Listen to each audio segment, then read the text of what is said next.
that? We will definitely have this on recording.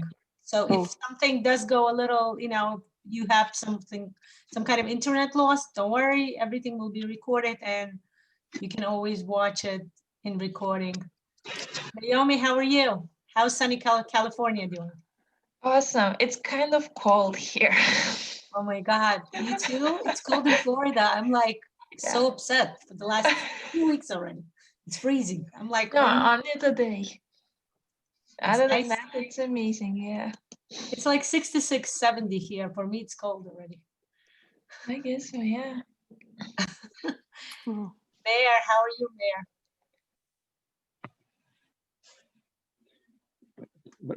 So we'll see how it will go today. Glad to hear. Glad to see everybody. Brenda, how are you doing today? I'm so glad you joined us again today. I'm very good. Glad to hear. Shelly, how are you? Do you want to say something? Do you want to say hello? I'm doing good. Thank God we didn't have school today so I could be on here. Oh, okay. That's a good news. We're getting snow in North Carolina. Oh boy, yeah. My kids are like, Mom, we're gonna miss snow because we just moved to Florida recently. And I'm like, anytime you want snow, I'm shipping you to grandma who lives in New York. I'm not going there. I told my husband, I do not miss snow, so I'm okay staying here. So they're gonna be happy to know that somebody's getting snow. Yep. It was cold here, like I said, last week it was like 68, so it's like windy. People wearing jackets, like not heavy jackets, but you know, they're wearing jackets on top of shirts, of t-shirts. And my kids are like looking at me, they're like, Mom, it's gonna snow in here? I said, no, not gonna snow, just a little cold. You know, let's not bring snow to here. But yeah, some people do miss snow. So excellent. I'm gonna give it a minute or two before we're gonna get started. And I want to tell you something. We're going to get started drawing right away. There will not be any, you know, theoretical part to our session today. Like yesterday, we had first I was telling you about what mandala is and neuromandala is. Today, we're going to start drawing because during the drawing is what I'm going to tell you more. Hi, Alice. How are you? If you want to say hi, Alice, you can unmute yourself and we would love to hear you. Hello, I hope you hear me. It's not Yes. good the microphone. Yes, Hello. we should hear you, Alice. How are you? I'm fine, thank you. I'm looking forward to what we will discover today. Oh, something very, very wonderful. I promise you, you guys are gonna love it. So I wanna, before we start drawing, let's just go ahead and let's just say where's everybody from, because we really are all over the planet. Like I know for sure Marina and Alice are from Europe. So, and Coral, you're from Canada, right? Yeah, on the West Coast. Excellent, excellent. So let's just everybody say hello. Like I mentioned before, I was originally from New York and I just recently moved to Florida. What about everybody else? I'm in North Carolina. Excellent. I'm Shelly. So. Super. Who's next? I'm from India, but I live in Dubai. Wow, beautiful. Oh, interesting. Definitely warm in there, right? We have, it's cool. It's cool. It's not too hot and it's not, we have a cool winter at the moment, what we call winter. Also, I see something going around. The opposite of global warming, I guess. So, Marina, you want to tell us where you're from? I come from North Italy, near Bologna, Parma Beautiful. town. Beautiful. And, Marina, you know me. It's raining. It's raining, and there is a lot of water in the river. It's a disaster from raining. Wow. Beautiful. Rain, we always say rain is always good for earth, you know? Rain is always good for agriculture, we say. Good, but when it's raining too much in a few days, it's a problem for the roof. Yeah. Beautiful. The nature is not very pleasant at this moment. It's raining in the mountain, but then it's snowing in the mountain, and then the rain comes and a lot of water.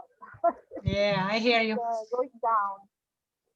Yeah, I hear you. But Marina, you know, every time you talk about being in Italy, I tell you how much I love Italy. Been there once, I loved it. So yes, every time I want talk to to you, I want to invite go there. you in Italy. I want to invite you, and I hope you will come. God willing. Soon next year, maybe. Yes, God willing. That's what we're going to draw for today, right? Present. Miracle. Yeah. The miracle of ending the pandemic, Miracle, right? yes. So we all can travel around. Excellent. Who else is next? And, Naomi.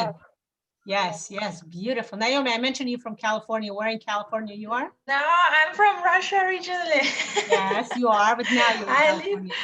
Yes, I live in Irvine, California, in Southern California, like 15 minutes from LA. And you're also from New York originally, don't forget. Yes, it's yeah, exactly. That's where we met. Once a New Yorker, you're always a New Yorker. People know it. I guess so. Alice, where are you from?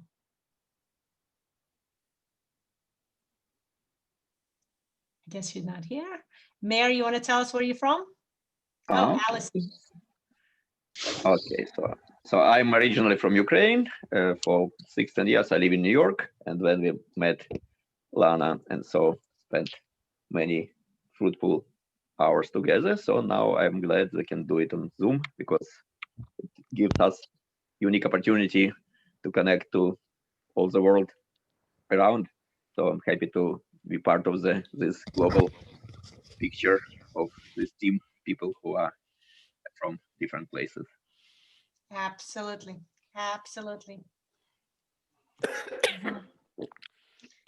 Okay, yes, Marina, I see your note.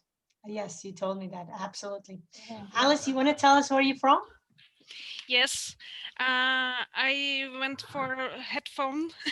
So I'm from Czech Republic. It's maybe you know the Prague, the town Yes. Prague. So I'm near to Prague. Beautiful. Prague is near beautiful. And near to Italy. I love Italy. And I was there for 2 years. So io posso parlare l'italiano anche bene. Wow, beautiful. Molto bene. Finally, Beautiful. can I have you as client? Can I have you as client? Yes, Alice. Thank you. By the way, Marina, Alice just finished the basics course with me, so she's a warm client. She can be a warm client. Because Marina has finished the specialist course and she needs to do the cases. For the specialist course, you have to do cases. And Marina is looking for somebody who knows how to draw NeuroGraphica and would love to be a warm client. So everybody, just something you guys, if you want to talk to each other. So Anna, maybe you hi. can, thank you very much. Maybe you can then send us a contact. Yes, I will do that. Absolutely. Sounds great. Thank you. Yeah. Thank you. So Thank you. everybody, welcome. Alice, I am very happy. Thank you. It's a miracle. Yes.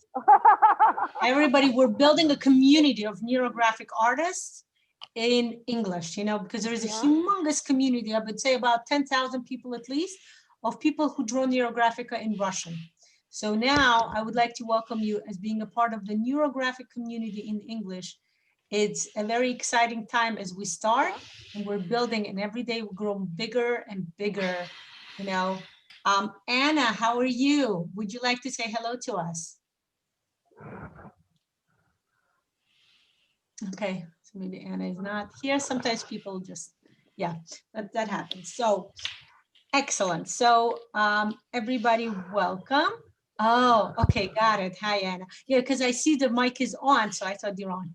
Excellent. Hello, Anna. Anna wrote a note to everybody saying hello. Glad to hear. Glad to hear.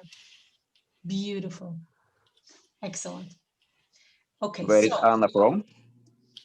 Anna, where are you from? Do you want to tell us? Do you want to write to us in chat?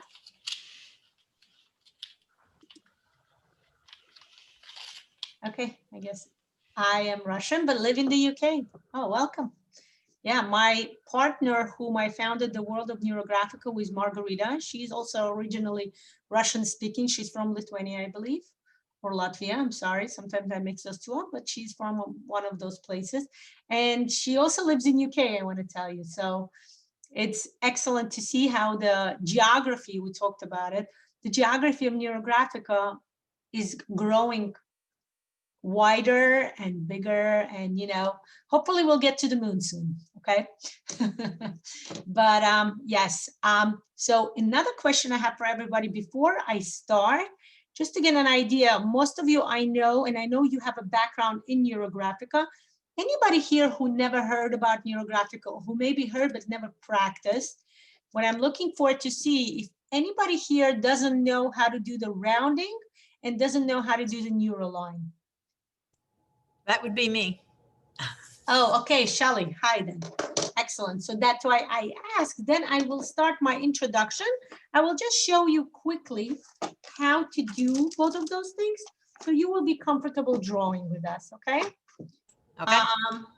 Excellent. So without further ado, I'm going to transfer my camera to the drawing camera, and you are going to see my papers soon.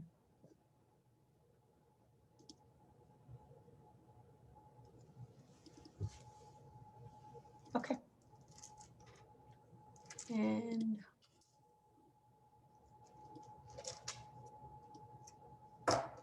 okay. So we're going to start, okay? Just take a regular piece of paper, and everybody else, you can just practice if you want to, or you can just, look up. You can, 1 second, I wanna take this away, take this away. Excellent. Okay, can everybody see my paper? Can everybody see my marker, my hands? Everybody's good? Excellent. Anna's saying yes. Excellent, Anna. I'm glad to hear. So you know NeuroGraphica. But Shelly doesn't. So we will be so glad, Shelly, to be introducing you to NeuroGraphica. So NeuroGraphica is a lot of things. You are welcome to watch the method of presentation what NeuroGraphica is, because within the 2 hours, I want to make sure I bring in what I would like to tell you about the miracles and what miracles are, that I will just give you a very short glimpse, a very short introduction. Okay. 2 important things you need to know in order to draw NeuroGraphica. One important thing is to draw a neuroline. A neuroline is a line that goes, it looks like a wave, but it's important to remember that the wavy line should not look pattern-like, okay? We always start at one end of the paper and we always finish at the other end. It doesn't have to be horizontal. It can be vertical. It can be diagonal, right? Which is similar to what I just did.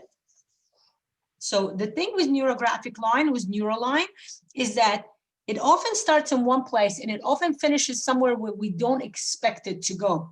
That's important to remember. We always take the line where we don't expect it to go. It should be a line that's like a manifest of what we think, a manifest of who we are. It's actually a manifest of different things in different times, but what we generally call it, I like to call it a lifeline. It's like a line within us. It's very unique. It's very unusual. And it always goes somewhere, because that's how life is, right? And, everybody will agree this year proved it the most, that it always goes where, sometimes we don't expect it to go. Yes, we have a goal and we always strive for a goal. And NeuroGraphica is, I often say, that's what I teach. It's a practical tool. It's a coaching tool. You use NeuroGraphica for achieving results, getting to your goal, realizing your quest, your goal, your aim. But it's always nice to remember that also neuroline resembles neural pathways. So that's something also to keep in mind. When you practice the neuroline, you can take a paper and practice now. It's important to avoid this. We avoid anything that's pattern-like this, no pattern. We avoid anything that's peak-like, anything that would look like mountains, or rather say triangles, okay? Because we avoid anything sharp within NeuroGraphica, we don't just avoid it, we transform it. That will bring me to the next part. The next part is the rounding. Whenever there are two lines that intersect, okay, what happens over here in the intersection? We form something that we said we avoid, right? There are peaks, right? There are intersection angles, something that's sharp. What we say in NeuroGraphic is that we bring harmony and balance. And when we say harmony, we always bring something called rounding. Okay, the way you do it is you take an intersection and you add a curve to it this way, like this. And then you fill it up with a marker and you do it on all four sides of the intersection so that all of the sides are curved out. And once we do that, as you notice, it's not just we added the curve, but also if you notice the two lines are kind of fused together. Mm-hmm. And also if you look in the picture, I actually just did a new presentation during my basics course, and I will post it soon on my YouTube channel, Lana Shalom. You can watch it. This resembles the way neurons look with neural pathways. So that's where NeuroGraphica comes in. Part of NeuroGraphica is neural, which has a resemblance to neuroplasticity, has something to do with the way the brain works. And we know that the reality around us is formed by our brain. The way we think is what happened within our reality. And then there is a graphical part, right? The graphical part is what we draw, the way we shape things, right? And Neuroline is part of the graphics. That's why it's very important in NeuroGraphica to have a good marker. I constantly use the permanent marker, not because you know, I always draw on the paper. Just that the permanent marker are the most you know, concentrated, most ink-wise, you know, has the most amount of ink, and the lines come out to be very full and very rich in color. So you can use, of course, regular, even kids markers you can use. You just have to be careful with the tip, because we need to make, this is a fine tip. And I also have something that's ultra fine, and you will see me using both today, actually. This is an ultra fine tip, okay? So when it's ultra fine, it's thinner, but both ways it's good, because when you do the rounding, you wanna make sure that it comes out nice and smooth. I'm gonna show you another example of the rounding. Just for you, Shelly, you can practice, and just something for you to be able to do. There you go. You see what happened? I added curves. The reason for the curves is that in NeuroGraphica, we always try to build a circle. And that's something we actually will be related to today. Did everybody get in? I sent an email, and I actually also posted on Facebook to print out a paper with 4 circles. If you didn't do it, that's okay, because my printer, for example, didn't work, and I will show you how to do it at home by yourself.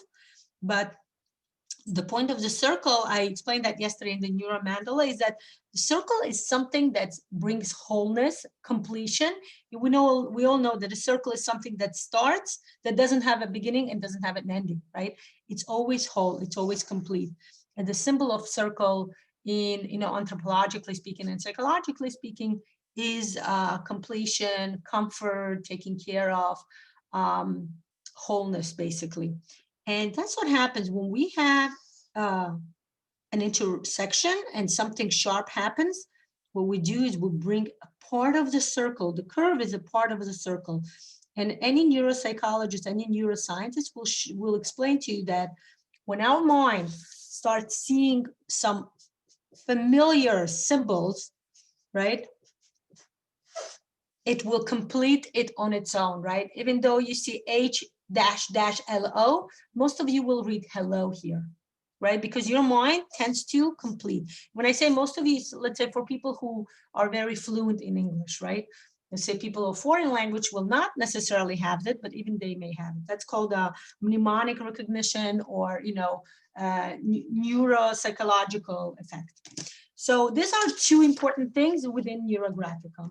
And normally, honestly, I would go through all of the intersections in this picture and round them. But right now, there is no time, because I'm eager to start sharing with you what we're going to do today. Thank you. So, excellent, excellent challenge. Please feel free, if you would like to We have a group, World of Neurographica. You're welcome to practice your rounding and even post it, and I will give you a feedback. I will be happy to give you a feedback for your neural lines and your rounding. And I do have like simple videos on my YouTube, just that shows close up of how to do the rounding. Thank you very much. Yeah, you're welcome. Because I know it takes time. You know, I've been there, guys. You know, I've been doing NeuroGraphica for about 3 to 4 years. And yes, I was at the beginning too. And I used to learn and not, you know, try to understand what is it that we need to do. So what we're going to do today is take out your paper with the 4 circles. Now, my printer didn't work, so I'm going to make my own 4 circles. I'm going to use a circular for that. You know, this really nice device. When I was in school in Soviet Union, this was a very important device because we used to have geometry classes. I never did well in that because you had to be very precise and you had to pay attention. And, you know, I was a very creative type. I always would like to draw on my own, you know, not within the specific realms. You know how it is. One of those of you who are dreamers and creators know what I'm talking about. But of course, as I grow up, especially as I learned how to draw mandalas, we had an amazing class yesterday about mandalas. I started to understand that, you know, there are important times when you need to have structure, and there are times when you need to be creative. So you probably don't see my circles very clear, but that's okay because I will go over those circles with my marker.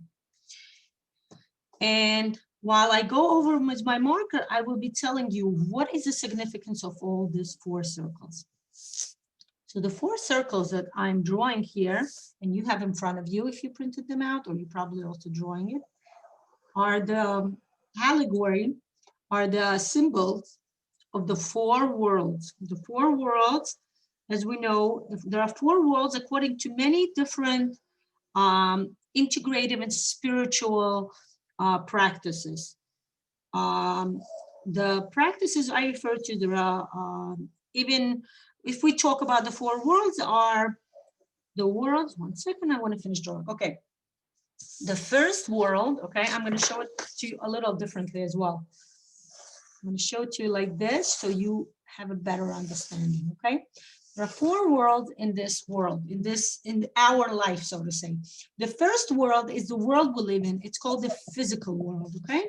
This is where our body is. This is how we see. This is how we interact with the environment around us. This is how we interact with people around us, right? This is our physical body, right? When we touch ourselves, we can feel each other. We explore the world as we know it through 5 senses, right? Hearing, talking, tasting, smelling, and well, talking and tasting actually the same thing. Again, hearing, the mouth, right? Talking or tasting, smelling, touching, and what am I missing? And seeing, of course, eyesight, right? The 5 senses are given to us to explore the world around us in a physical way, in a physical sense. The next world is the emotional world, okay? Emotional world. What is an emotional world? An emotional world is actually, you can do the test, okay? If you take your hand and you bring it close to your other hand, do not touch it, but you could bring it close enough, you start feeling it. Okay, you start feeling your hand without your hand actually touching each other. So that's an emotional world. This is the world where we have our emotions, our feelings, you know, something when we get excited or something that where we get sad. But it's definitely a part of something that can be within reach. You know, if I tell you, you know, do you know, let's get happy, you will know what I'm talking about. It's something within reach. It's very close to the physical world. It's very close to our understanding of what the, you know, who we are. The next world is the mental world. Okay, the mental world is a little further up, and it's a world where we have our mind, our thoughts, you know, the brain work, the way we think about it, our associations. This is the world where we have our consciousness, right? If you talk about consciousness, talk about like psychologically wise, this is the conscious world, right? This is how we're aware of things, right? Even if we don't see something, we can relate to that. You know, if you talk about the snow, even though I don't have it next to me, but I can imagine what the snow is like by remember it, what it looks like. It's white and it's cold and it has like a certain feeling to it. And I can be emotional about it. I can either have a negative association with it or a positive. And of course, the physical world is where I either have the physical experience with the snow or I don't. And the last world we have is called an emanation. I'm sorry, not the emanation, the spiritual world. The spiritual world is another word called the spirituality. It's the world. Another way it's called in psychology, it's actually called the archetypal world, right? This is the world that we also call the subconscious or unconscious.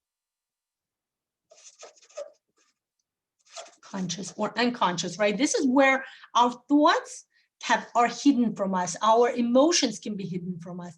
This is, when we talk about psychology, really, this is the main sphere. This is the main part that we're trying to kind of figure out, so to say, you know, because a lot of what we do, the way we act, the way we think, the way we feel, really hidden in here. What we see in these three worlds is just the way, whether our subconscious allows us to see or feel something or not.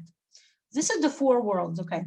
If you talk about, I study Kabbalah a lot, Kabbalistic studies, which is a mystical understanding of how the universe works. So if we talk about Kabbalistic studies, those of you who know, and even if you don't know, it's something good to know.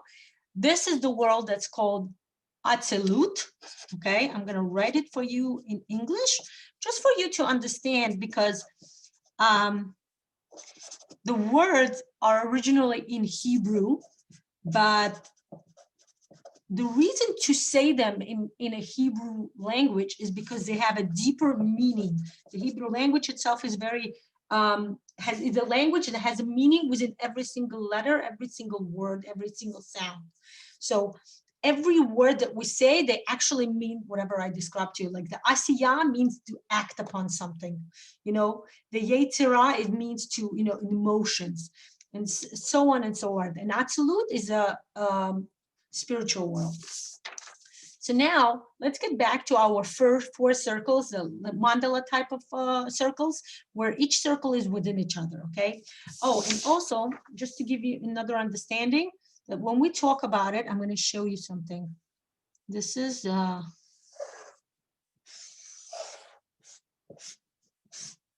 okay, if we talk about, let's say, right? And I'm going to draw a crown, because a lot of times this spiritual world is alluded as a kind of a crown, as a kind of like crown-like entity above our head. So that's what the person would refer to. The person's head is the mental state of the human being. The body is the emotional, right? And of course, we refer to the heart, for example, right? Because they say this is the way we mostly react to something. And the physical refers to our feet. Why? Because our feet take us wherever we need to go, okay? Just very simple. What I gave you, honestly, is like a little glimpse, like a 1% of what like the whole study on the four worlds is, okay? I just gave you a very simple introduction. I think most of you might know this, but I felt like it's necessary in order to understand what we're doing. So the four circles over here allude to the four worlds that we drew over here, okay? 1 second, just want to move like this, okay? So the inner circle is the physical world, okay? It's our physical world. You can use, you can write it or you don't have to. It's up to you, however comfortable you feel. The next circle is the emotional world. The next circle is the mental world. And this circle is the spiritual. Now, what is the significance of all of this when it comes to miracle? The significance of all of this is also that whenever we want to do something, whenever we decide to do something, whenever we get that idea, that click, that, you know, that lamp that lights up within our head, like, oh my God, all of a sudden I decided, the simplest example, I want to go on a cruise. That comes in here in the very highest circle. That starts within our spiritual, within our subconscious. We get you know, it's called like, we get a calling, we get a quest, right? We decide that we would like to achieve something, right? The next step, we start thinking over this idea. We either accept the quest, we either say, you know what, yes, I do want to go on a cruise, or you say, you know what, I don't know, I don't think so. Maybe I want to go, but I'm not so strongly interested in it. So the next step, if you decide to go with your quest, it goes through the mental work. Okay, so you start thinking, if I go on a cruise, where do I want to go? How do I want to go? And you start imagining, you kind of start half imagining, half planning to do something. That's the mental world, right? That's called planning. You know what, I'm going to write it on this side, planning. In the mental world, we start planning something. If we decide we get a quest in the spiritual world, in the mental world is where it starts coming together, where you get like a scheme, you get a more, you know, like I mentioned before, a more concrete idea of what you would like to do. Then you start feeling, you know, what is your emotional association with that? You start saying, ooh, going on a cruise, and you start being emotionally attached to it. You start saying, it's going to be so excited. I wonder what I'm going to wear. I wonder how I'm going to look. I wonder what I'm going to pack. You know, you start not just planning, but you start getting emotionally attached to the idea. That's where the emotional word starts, you know, emotions get involved. Attachment. And the last thing you do is when you start actually doing something about it, it's in the physical world, right? Where you say, okay, I'm ready. You say, you know, I have the money. You look up your money, you gather the amount you need to go on a cruise. You start either calling your travel agent or going on the website and looking up and start booking whatever you need to do, or airplane flights, or straight going on a cruise. You know, you're actually doing something. That's the four world, okay? So something similar happens within here. And whatever I showed you within this network, the same thing will happen within the same framework here, okay? Spiritual world, where we get something, some idea, the mental world and the emotional world, and then the physical world. Now, take a marker and make a circle within the physical world. This circle is you. This is you. You live in the physical world, but you can access all the other worlds more or less limited, right? The spiritual world is the most limited world we can access. I mean, some people are able to access it, you know, people who like do a lot of meditation, people who, you know, are very enlightened, you know, but most of the people still, even those people, they still live in the physical world. Here you are, you make that circle in the middle. Now, let's talk about something we call a miracle, okay? When I say a miracle, what comes to your mind? Miracle. What do you guys think when I say miracle? I welcome your input. Anybody? Anybody wants to share? Say something? You guys prefer to listen? Okay. So when we talk about a miracle, it's something that happens, you know, first of all, it doesn't happen often, right? It's something that happens rarely, something extraordinary, something unexpected. Excellent. Thank you.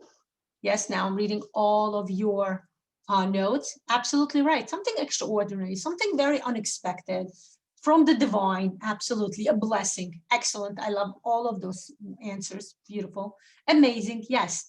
It's something that happens, boom, and you're like, wow, you're amazed, right?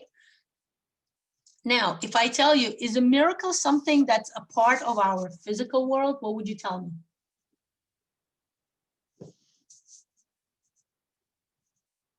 Is that something that happens to us, you know, within the physical? Like when we talk about miracle, is it something that happens easily? Is it something we can easily achieve within the physical network? The answer would be no, right? No, exactly. All of you are writing no, because that's the definition of a miracle, where it's something so extraordinary. It's not something that we can even easily think about within the physical world. Now, would we think about the emotional world? Not really, because yes, we emotionally feel good about the miracle, but it's something beyond. It's even something beyond the mental. Why? Because when we talk about miracle, is it something logical? You know, if you talk about miracles like scientists, they will start giving you all of those logical explanations, how this happened, you know, like there's a famous joke, you know, like the story from the Bible, you know, the splitting of the Red Sea. If you talk to the scientists, they will explain to you that there was a tsunami. And honestly, it could be both, right? There, whatever happened as a miracle, as an extraordinary, could happen within the physical realm. Yes, maybe it was a tsunami. But you know, what we say is we accept both answers, right? But what I'm saying is that the miracle is even beyond the mental.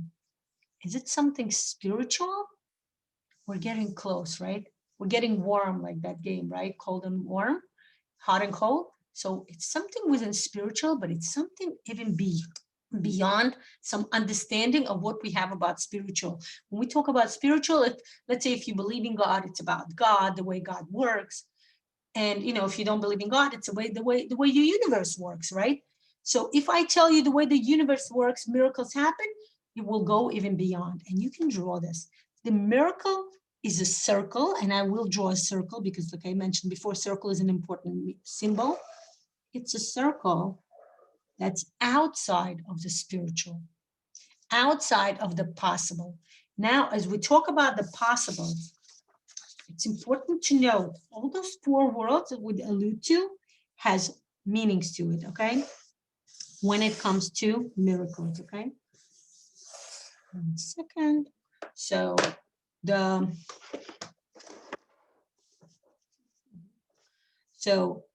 the world we live in, this is the reality, okay?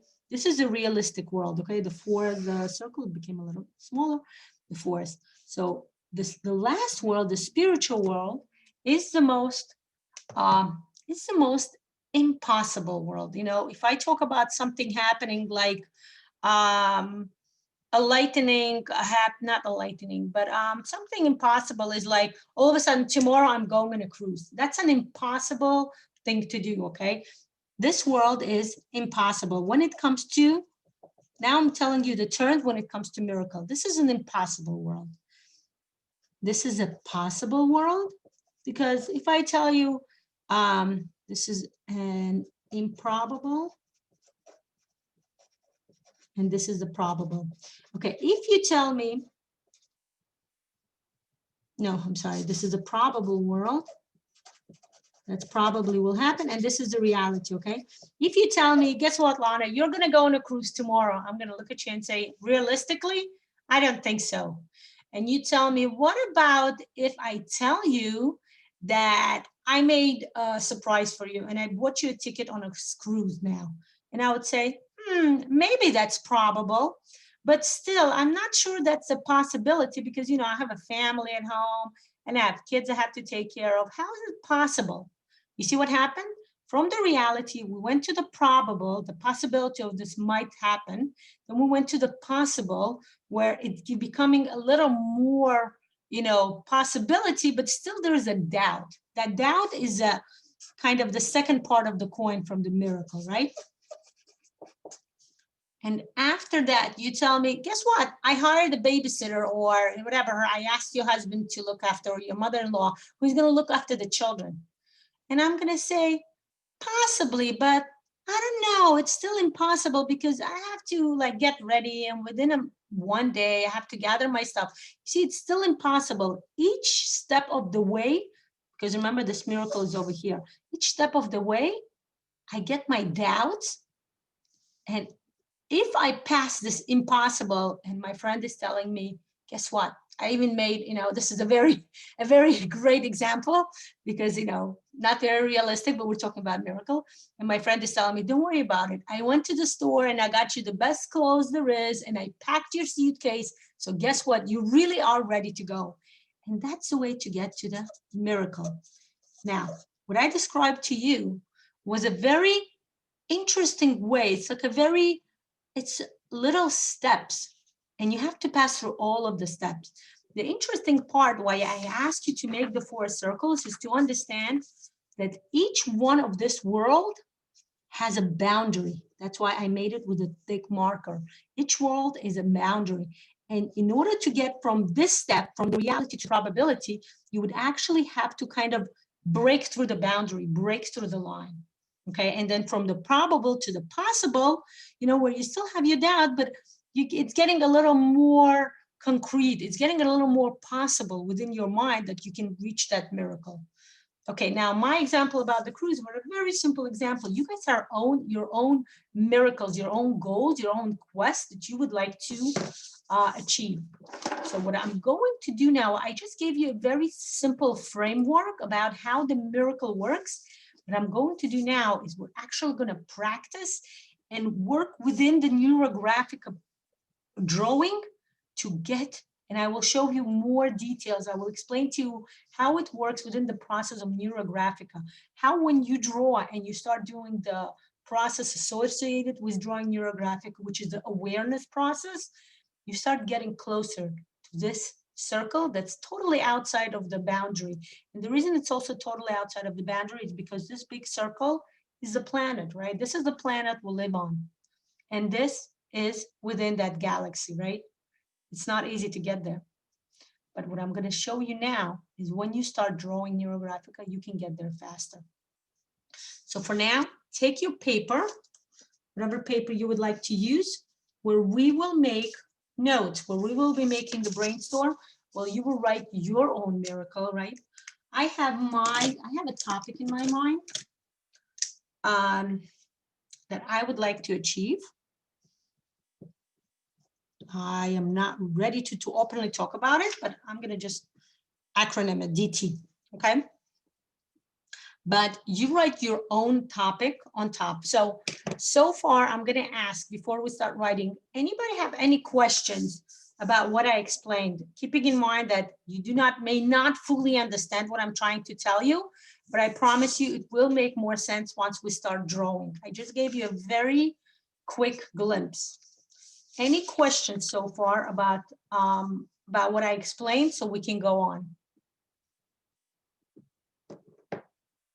Yes, at this point, we're working on one miracle. Thank you, Brenda, for your question. One miracle. Now, saying that, I do want to tell you that when I start my neuro course tomorrow, the NeuroMiracles, I call it the NeuroMiracles. Why? Because tomorrow we will actually work on more than one miracle. That's what we will be working within the course. What we're doing today is like a test run. What we're doing today is try it out with one miracle. You know, when you start drawing NeuroGraphica, and I don't know, whoever you learned with, let's say, I always tell my students, start with something simple, you know, don't start with winning $1 million, because that's going to take some time. Start with something simple, buying a pair of shoes in the Saks, you know, Saks Fifth Avenue.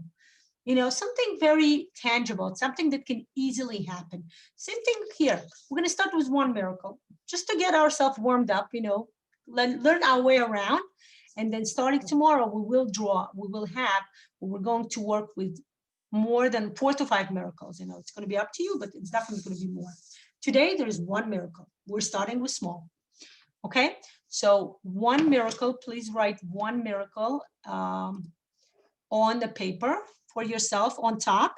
And for those of you who know, we're starting the 2 minutes. For those of you who don't know, this is called the brainstorm or the thoughts awareness.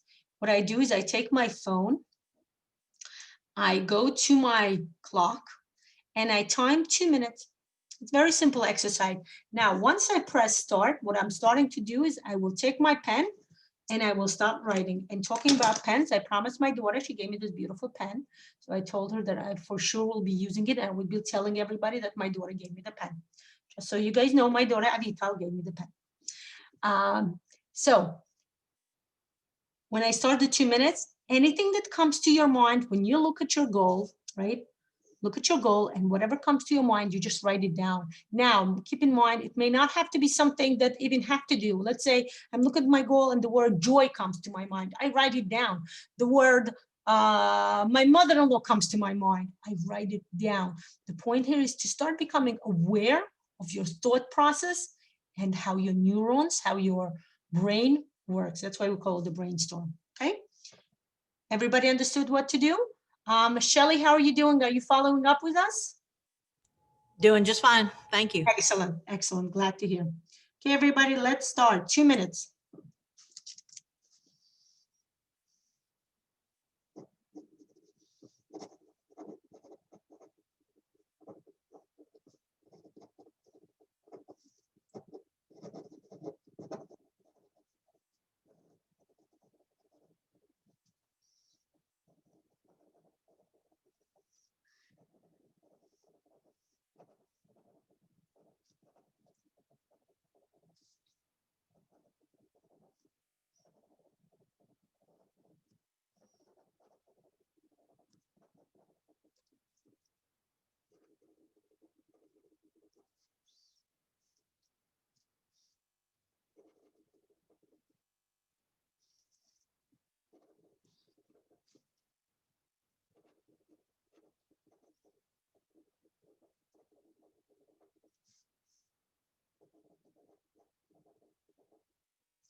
Okay, and my timer just told me to stop. So everybody, I am going to tell you to, you can finish one or two more words, you know, kind of finish your thoughts, and then let's go.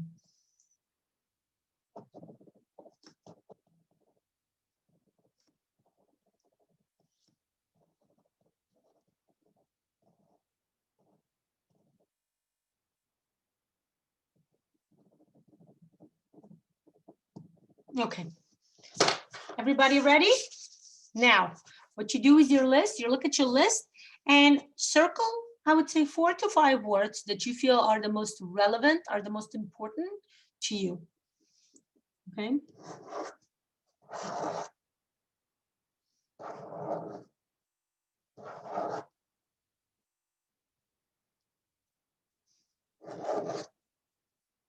One, two, three, four. I have 4 words that I feel are the most, I'll bring one more, 5. Okay, 5 words.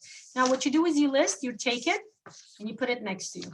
Okay, now let's start bringing our, whatever we decide our goal is to the reality. And when I talk about the reality, we talk about drawing NeuroGraphic, okay? What we're going to do now is mark this miracle, the circle within your picture that we drew as a miracle, as a symbol, as a, what we see miracle within our picture. Write the name of your miracle. What would you like to achieve, okay? And that's DT, okay? Now, remember, in order to get to the miracle, we would have to pass through all of this frameworks, okay? And what I'm going to do now is something that we do within the basics course. We're going to do something called the throw, okay? Why? Because the very first thing, in order to go, the hardest boundary to pass through is the physical realm, okay? The physical boundary. And most of it are, remember how we mentioned doubts? It's not just doubts, but it's actual, you know, it's actual frameworks within our mind that kind of prevent us from believing that whatever we would like to happen, whatever miracle we have appointed, I also call it the quest, but in this case, we will call it the miracle because it's more than just a quest. You know, when you talk about the quest, it's something could be within the realistic realm. But when we talk about the miracle, it's something, you know, it's something beyond, you know, it's something where we think that can never happen within the realistic realm because it's just not possible, right? And that kind of thinking is what we will try to pass through. The best way to do that is through the throw, something we learn in the basics algorithm. Why the throw? Because one of the ways that's holding us back, one of the ways the doubt comes into our life is when we, as a child, most of the time, when we get something that we'll call trauma. Trauma is like something, a stressful situation or a traumatic situation that occurs within ourselves. It occurs on the physical level. But once it passes, right, we survive, right? Since we come here, that means something traumatic happened within our childhood. but we have survived it because we grew up and we became adults, right? We physically survived it. But our mind is the one that keeps taking us back to that traumatic situation and keeps telling us, you know what? It's not possible. Do you know why it's not possible? Why this is not possible? Because something bad happened to you. That kind of thinking, you know, that doubt, that's what stands in the way of us getting through the boundaries. So the first thing we're going to do is work through the trauma. The way we work through the trauma is by doing a throw. The throw is the best way to work through the trauma because it doesn't take you to the trauma, which, as most experts within the trauma workshop will tell you, you should never go to the trauma you experience. You should never start to remember why you have a certain trauma or why you have a certain inhibition or, you know, association with something negative, but you should just work through it. Okay, through NeuroGraphica, we use the throw. The way the throw works, for those of you who don't know, is we're going to start over here within ourselves. You see the dot? We're going to put a marker down and then look at all of our goals and start realizing we're not there. How does it make you feel? It makes you feel sad, right? It makes you feel like uncomfortable. You want to achieve something and it's not possible. That makes you feel frustrated. Frustration is what we need to achieve, okay? And then you make something like this. You're going to, within 2-3 seconds, you're going to draw some lines and you're also going to scream, because screaming is an emotional outlet of the frustration that we are having regarding some kind of, you know, regarding this topic, this miracle. Ready? So I'm just showing it to you. You don't have to draw it. I'm just showing it to you like this. 1, 2, 3. You know what? I'm going to do it with a thicker marker so you guys know. Ready? 3, go. 1, 2, 3. You see what happened? Just a series of lines, just going sporadically. This is an expression of how you feel deep inside. This is an expression of your frustration. We'll learn more about this in the basics course. If you haven't taken it yet, please, you're welcome to join me. We just finished the cohort like this past week, but we have everything in the recording and the next live sessions come in 2 months. What I advise you to do now, put the marker you're going to do the throw with, and same thing, look at your list, get frustrated, and let's express that frustration. Now, pay attention what happens, okay? First express this frustration. Then we'll see what happens with our throw. How many worlds will it go to? Okay? Ready, set, go. How's it going with everybody? Did everybody do the throw? Or is everybody doing the throw? Let me know when you're done so we can start going on. Is everybody drawing with me, or some of you, I understand, may want to watch it and draw it later? Yes, Coral, you wanted to say something? Yeah. Oh, I'm done. I did the throw. Excellent. The throw really takes a few seconds. Done, Brenda, Shelley, done, Alice, ready? Excellent. Okay, excellent. So what I'm going to do now is, you know, I did the throw with a thin marker. What I'm going to do is I'm going to go over it with my thick marker. And while we go over it, we will be, first of all, pay attention how far the throw took you. How far are you working through breaking the boundaries within your miracle? My throw took me as far as here. Look, we got to the mental world, the boundary of the mental world. Actually, over here, I got beyond the mental world, okay? And first thing we're going to do is the first thing we always do in NeuroGraphica is the rounding. This is the process I explained at the beginning. I'm going to go over the lines that I drew, and any intersection I have within this line, I will have to do the rounding process. Why? Because the rounding process is what brings harmony and balance to that throw, to that trauma. Whatever that trauma was, we're not going into it, but we are transforming it. And the rounding process is what brings transformation to your throw, okay? This is my throw. So what I'm going to do is take a thinner marker, because I like the ultra fine when I do the rounding. You see how nice and soft it becomes when you do with the thin marker. So now, whenever you go through this row, again, those of you who took the basics, you will know what I'm talking about. Remember the awareness we did when we did the list? Let's do more types of awareness. Awareness is a very important practice within NeuroGraphica, because it allows you to start becoming more aware of who you are on all realms, okay? And we're gonna bring all of the 4 worlds here, okay? The physical, when you do the rounding, breathe in and breathe out. And think about the body parts, whatever body part you have either a sensation in, or whatever body parts just comes to your mind. Sometimes people don't have an either access to their body sensation. That's fine. In that case, I always say, just tell me whatever body part comes to your mind. So I'm gonna do it, breathing in and out. And my throat, I just got a very strong sensation within my throat.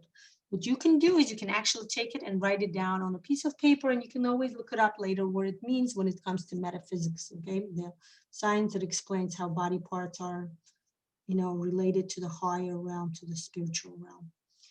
The next step we're gonna do is we're gonna become aware of our emotional world. We're gonna do breathing in and out. And then I'm gonna pay attention, what is my emotion? And I realized my emotion is crying. I feel like crying. Again, there's no analysis at this point. There's just awareness. Just become aware. Every time you become aware while you're doing the rounding, the transformation process, it's like you bring that transformation not just to the paper, but actually to that area within your life. And the last thing we're going to do, last but definitely not least, is breathing in and out. And we're going to pay attention to our thought process. What are we thinking? What is my thought process? Whatever the thought that's like popping in, that's like knocking and asking me to let in, I'm just going to become aware of it. And my thought process is, do you really think this is going to happen? Okay, no analysis.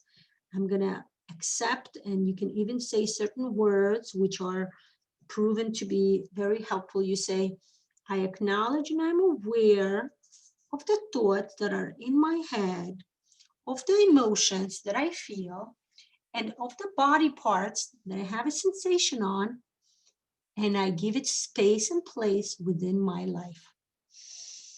Breathing in and out. As soon as you do that, something that we talk a lot about acceptance, but it's something that we need to do first and foremost toward ourselves. Accepting ourselves is the first step within the healing process, not just healings of ourselves, but also the healing of the world, the healing of the community, you know? Acceptance is the key, okay? No analysis, just accept it. I'm not saying whether, my thought, you're really going to achieve it, whether it's right or wrong. The point here is not about analyzing and saying, this is doubt, you should not let yourself have it. The whole positive thinking is a wonderful field, but you have to learn how to, at certain times within your life, allow things to just accept. It's okay to accept the fact that you have doubts, because at one point that doubt was an important and integral part of your life. Let's say crossing the street, it's very important to be doubtful and always tell yourself, are you sure it's safe for you to cross the street? So we accept the fact that at one point that thought, are you sure it's really going to happen? Or are you sure you should do that? Is a very useful, practical thought. It's not, I'm not telling you to completely get rid of everything negative. That's not the right thing to do, right? The right thing to do is to start becoming aware of the negative thoughts, to accept it by saying, yes, there is space and place within myself, and then move on. We actually do a lot of this when I do the game called Kesef, the game of money. And we go through a lot of inhibition and inner trauma and associations and, loyalties and all of that. And we use a lot of wording. I call this wording, when we use words to start treating whatever the situation is around us, okay? So I have finished my rounding, and now I'm looking at my throw, and look at this. This is a manifestation something that was within myself, the frustration, of reaching the goal, and I transformed it. It doesn't look sharp. It doesn't look edgy anymore, but it's still not something that I feel, That's something that I would feel acceptable is the word. We just talked about acceptance. It's still not something I would like to transform it more. The way we transform it more within NeuroGraphica is we start adding the neural lines and start extending the throw and making it bigger. At this point, I have penetrated the physical boundary and I got to my emotional. And look at this. Look what's going on in my emotional realm. Okay. So I can also start thinking at this point. Remember how we talked that this is, remember the world we talked about? This is the reality. And in this time, if I'm talking about reaching my miracle, my goal, I would say, you know, it's within the reality that the miracle is really beyond the scope of my reach. But then I start saying, what if, and I start getting emotional about it. What if I start imagining what it would be like to get my goal, to get to my miracle. And once I start imagining, once I start getting emotional about it, it gets into the probability, probable. It's very probable, you know. Probable is a little less than possible. Because probable is like getting a glimpse, allowing a glimpse of what you want to happen to enter you. And that happens, like we mentioned first, on the physical, just thinking about it, but then not thinking, but like just getting a glimpse, but you think realistically it's not possible. But now that we drew, that's the interesting part about NeuroGraphica. When you draw the throw, you start becoming bigger, right? Look at this. I don't even see myself being within this circle. I now see myself being within the bigger circle. And this is a probable circle. I start imagining myself how happy, and I actually have those words within my list, how I'm going to be joyful and happy, and it's going to be fun, and my kids would enjoy it, my family would enjoy it. I will truly enjoy getting to this miracle. Once you start feeling this way, you get into the probable world, okay? And you can continue thinking that way. Then you start saying, and that's when we start drawing the neural line, okay? The way you draw neural lines is that you're gonna go take the lines that are within your throw, this line already, for example, and I'm gonna start going through the next step, okay? Make it this, remember it's a neural line, so it has to be wavy, okay? And you go outside, you start making lines that go outside. And look at this. I did not do it consciously, but this line just a little bit went through my miracle. And that's what should happen, okay? Go through the lines that you already have in your throw and then extend it. Stretch it out, so to say, you know? Voila, look at this. Go in all directions, okay? I would like for you to start feeling and breathe. It's very important to breathe when you start going through all of the 4 realms, okay? Again, don't do it consciously, but just very intuitively. Draw the lines very intuitively, and only afterwards we start seeing where does it take us?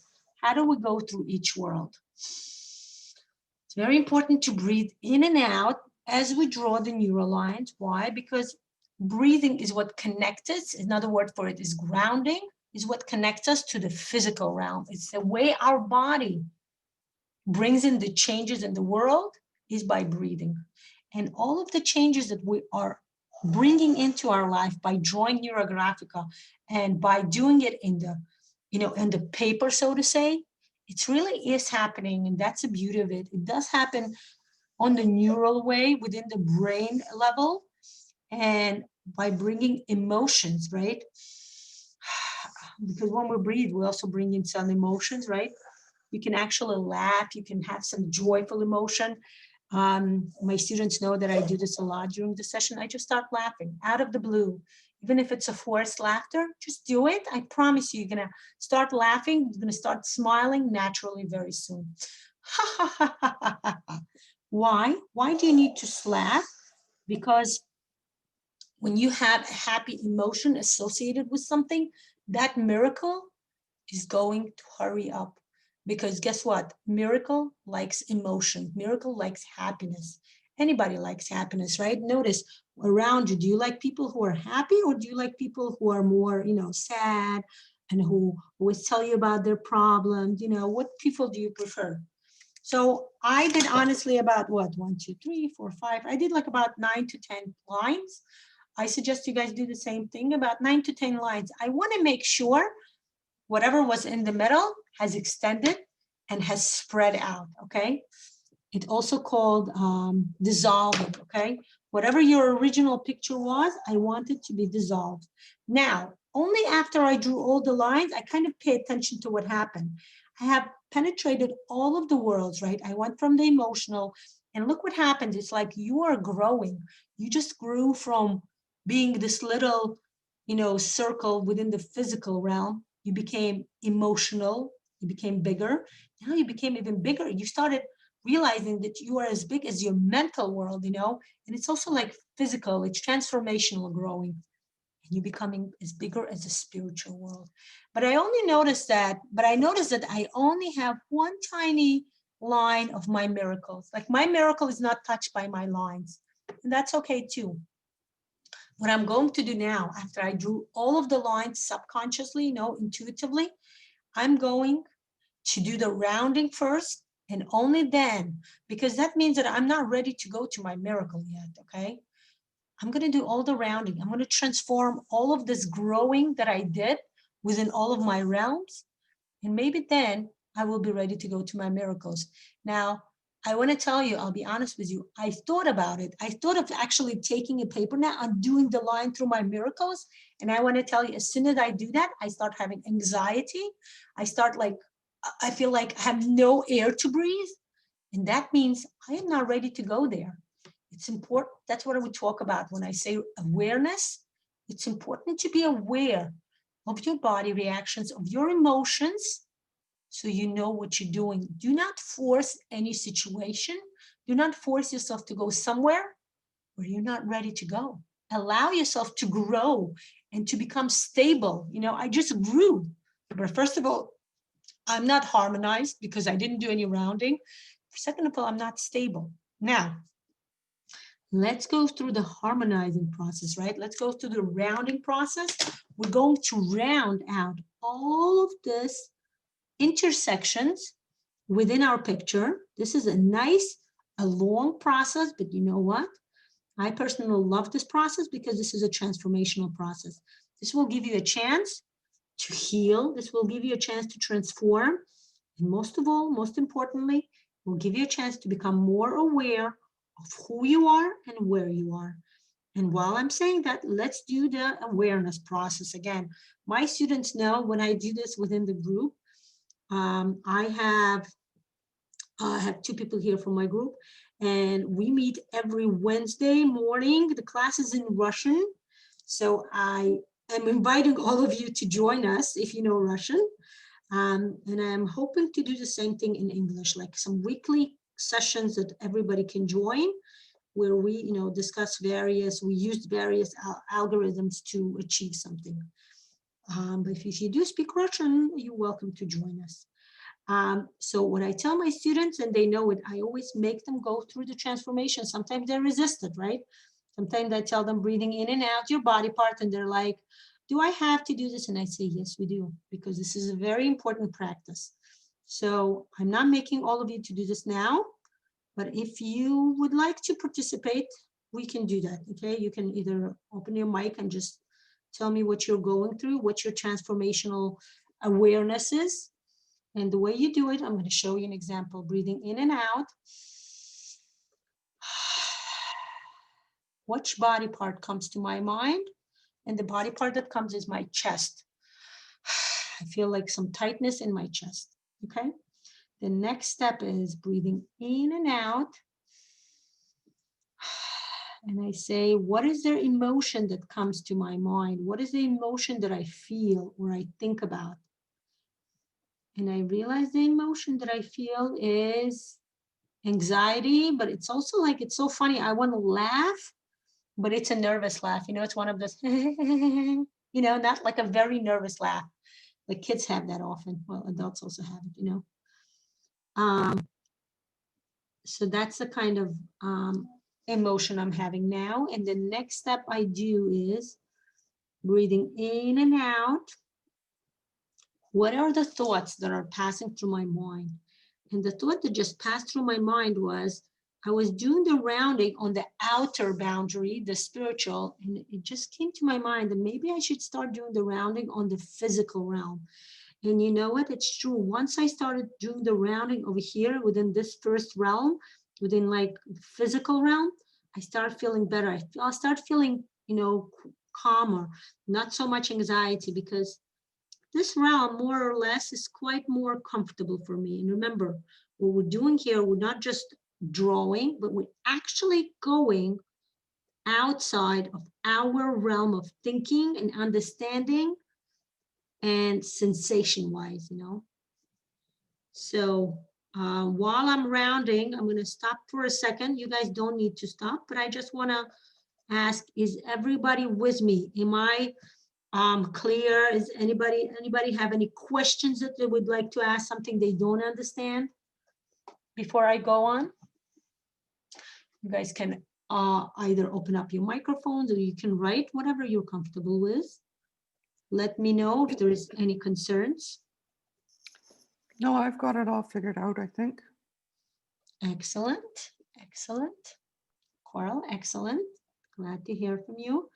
Everybody else, anybody here would like to go through the awareness process openly? You're welcome to do it within the privacy of your home. I'm just offering it to you guys. If anybody wants to go, you can open up your mic and you can let me know.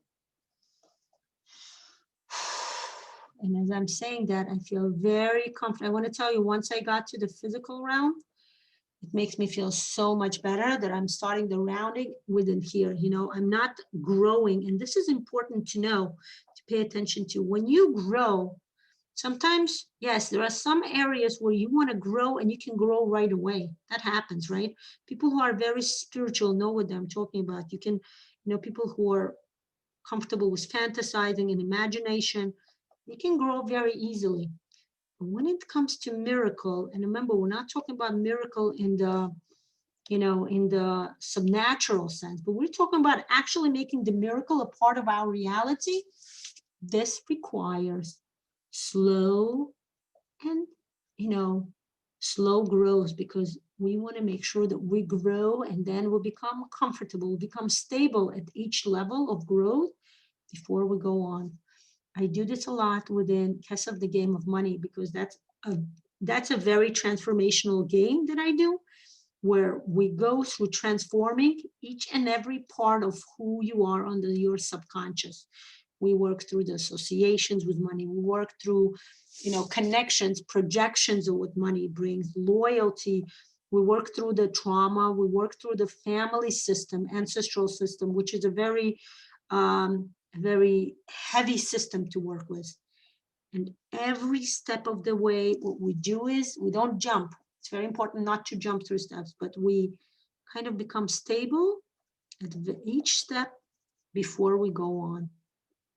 I have done the 2 cohorts of the extended version of the game.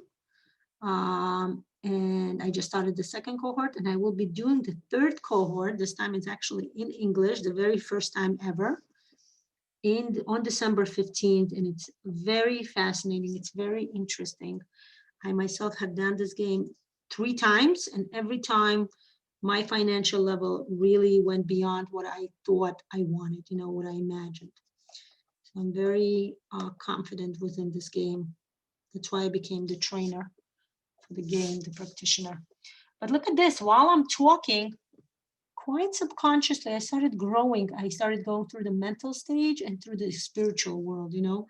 I'm kind of becoming more comfortable, growing as I'm becoming stable within each of the rounding that I do on the paper. Again, breathing in and out. And when you do the awareness, you kind of bring the transformation to that part of who you are, okay? Breathing in and out, again, body part. As I'm saying it to myself, but I'm asking all of you to do this for yourself as well, okay? Breathing in and out. Which body part comes to your mind? My head, oh my God, my head just started having a sensation. I'm not the kind of person who usually have headaches, but all of a sudden I felt, woo. I started feeling, my daughter told me once, I was telling her, what do you feel? She's like, I'm feeling my brains. She's trying to tell me that she has a headache or something. And she's like, I'm feeling my brains. And I said, yes, that's exactly how it feels. You feel your brains. That's what I feel now. I feel my brains. Okay. I'm not stopping. I'm going on further within my awareness practice, breathing in and out. What is the emotion that comes to your mind? The emotion that comes to my mind is sadness. I feel very, very sad. No analyzation, just accepting it. And let's go further. What is the thought that's popping in my head as I'm doing the breathing? As I'm looking at my picture, the images within my picture bring a certain set of awareness, right? What is my awareness thought-wise? And my awareness thought-wise is, why do I want this? Okay, my mind is asking me, why do I need this? When it comes to the miracle that I'm waiting for, right? The miracle that I am expecting. And I start saying that I need this to, first of all, I think I would feel good. I would feel more accomplished. But also it's much more than that. You know, something that I want has an association with the childhood. And it's a place I want to go to. I've been to that place, I think, 2 or 3 times already. And I'm telling myself that going back will make me feel like a child. Give me that feeling of not happiness, because I believe that happiness happens always. You should always be happy. It should not depend on your circumstances, but rather de facto, you know, you should wake up and be happy just because you have life in this world. It will give me some association, some maybe, and that word just came into my world and I realized that's what I'm looking for. Maybe some healing on my, maybe something traumatic. Again, there's no analyzation, but something traumatic maybe happened within my childhood that I'm looking forward to go somewhere where I will feel like a child again. But that will bring me, you know, more positive association to my feeling of childhood, you know. We all have some kind of something traumatic happen to us during the childhood, right? Because that's what a human being is like. Human being, de facto, is like we talked about it, the set of 5 senses. And it always happens that sometimes one sense will come into the conflict with another sense. So that happens. And, you know, there's no child that would ever not have any trauma, because life is all about undergoing certain challenges.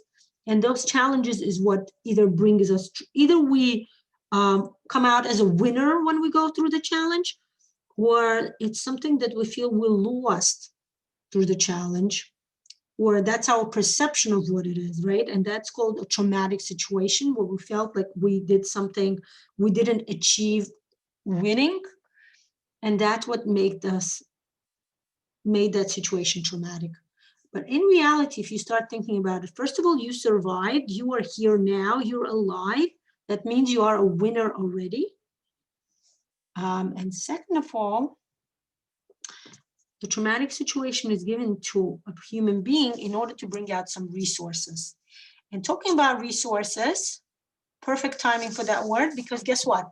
I have finished all of my rounding. Oh, thank you, Brenda. That's so nice. Thank you. I appreciate it so much. Look at this. I finished my rounding, and I want to tell you something. I am looking at this paper, and I want to tell you something. We didn't have that much time within today's session, but my students know I usually always do it. We always do a meditation before we start drawing the NeuroGraphica, because it gives us a chance to, first of all, get grounded, get in touch with our body, and we're doing it already through the awareness process, through the awareness practice. But also it will give us a chance, you know, we are going to do, I promise you, starting tomorrow, I'm going to integrate it within the sessions, but it gives you a chance to kind of like get connected to your paper. And that's okay that we didn't do the meditation, we can do it now. You take a paper, that paper you're drawing on, your picture, your drawing, you put your 2 hands, and that's where the 5 sense comes alive again, that touching, right? The neuropsychological explanation would be that the tips of our fingers contain the most amount of neural endings, meaning Whenever we do something with that involves the sensorial, the touching of the tips of our hand, is how our brain develops. That's why those of you who deal with kids, you know, whether it's your kids, your grandchildren, or working with a children's daycare or any setting, you guys know what I'm talking about when I say fine motor skills. You know, it's so important for children to develop fine motor skills. Why? Because, or have anything to do with fine motor skills. Why? Because it develops your brain, okay? And the same thing we're doing now. Every time we draw, that's the beauty about NeuroGraphica. Every time we draw, we get connected, we develop, we bring different development, you know, further development within our brain, within neuroplasticity, you know, the plasticity of the brain. And guess what we're doing it now? We're developing our brain to go toward our miracle. And look what happens. I'm doing it with my finger and I feel so comfortable that I'm going to take a marker and I'm going to start making lines toward my miracle. If you guys do the same, have the same thing. If you haven't done any lines through your miracle, do the rounding first, what I did. Do the awareness process. Make sure you are aware and say the words. I'm going to say it now.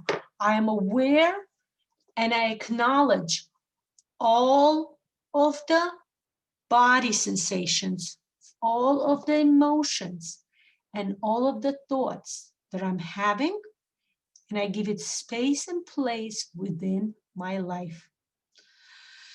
Breathing in and out. Once you do this wording, once you say the phrase, I promise you, I don't know about you, but I felt it. Like I have a different sensation of what my surrounding is, you know?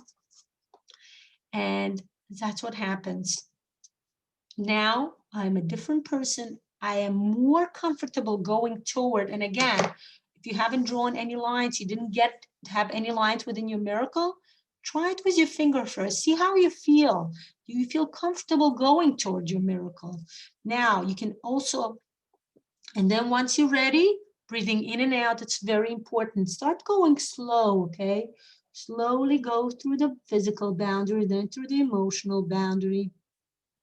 And I'm telling you, look what happens. My line is taking me somewhere else. I'm not ready to enter my miracle yet.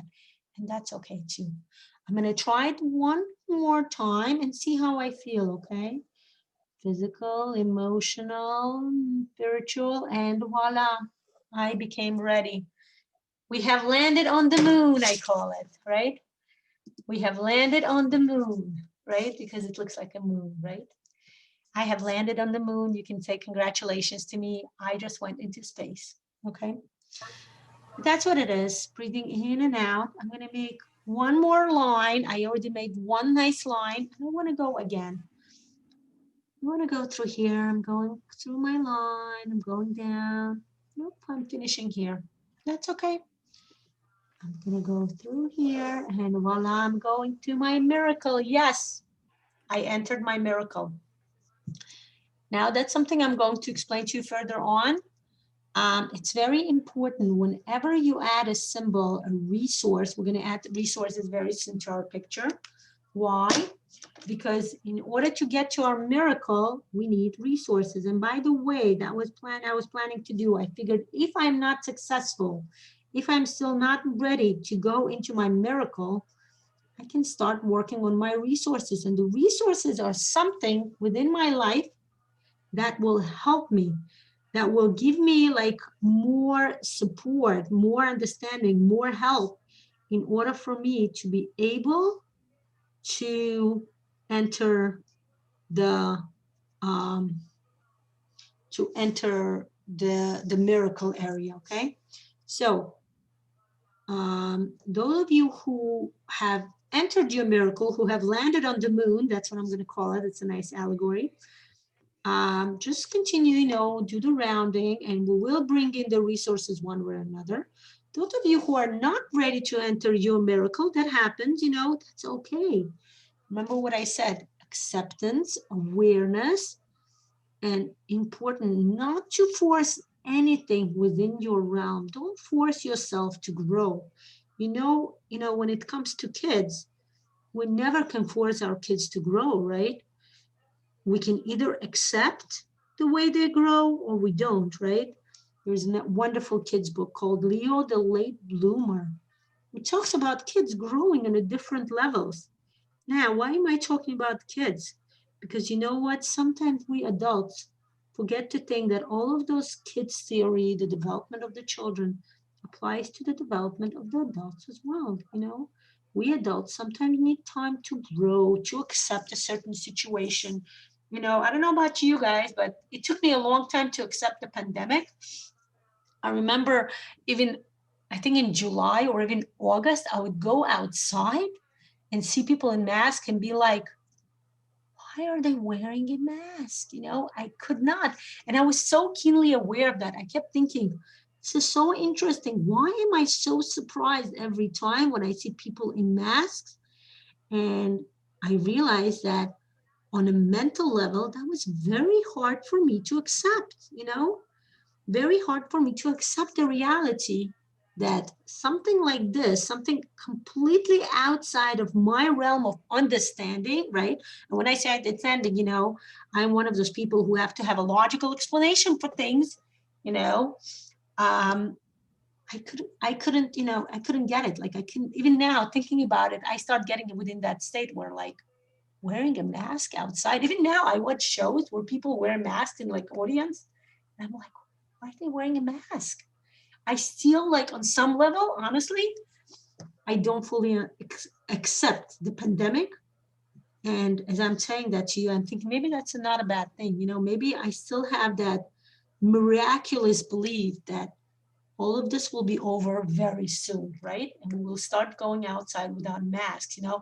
Maybe my mind is resisting. There's like this joke that children, you know, like in 20 years, people start, oh, children won't be able to understand why people are not wearing masks. Like they would look at the picture of their parents or grandparents and say, how come you're not wearing a mask?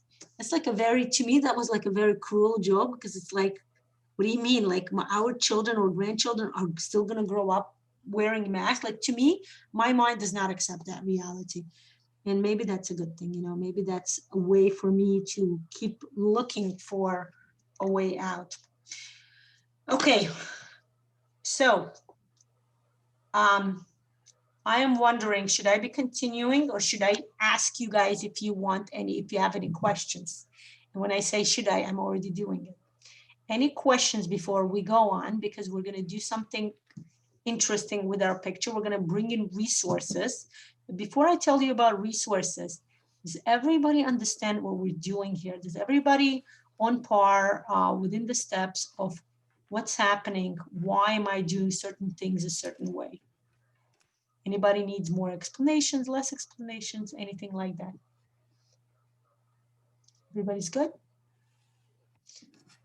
Okay, I think everybody, that means everybody's good. So this is what's happening. This is me. I'm not the same self that I was before where I was a little dot only. I'm not even the same self where I, you know, drew some, you know, expressed some of my frustration and then I even rounded out. I grew up. I grew through my physical boundaries, through my emotional, through my mental, through my spiritual, which, by the way, if you feel, I'm just going to show you something.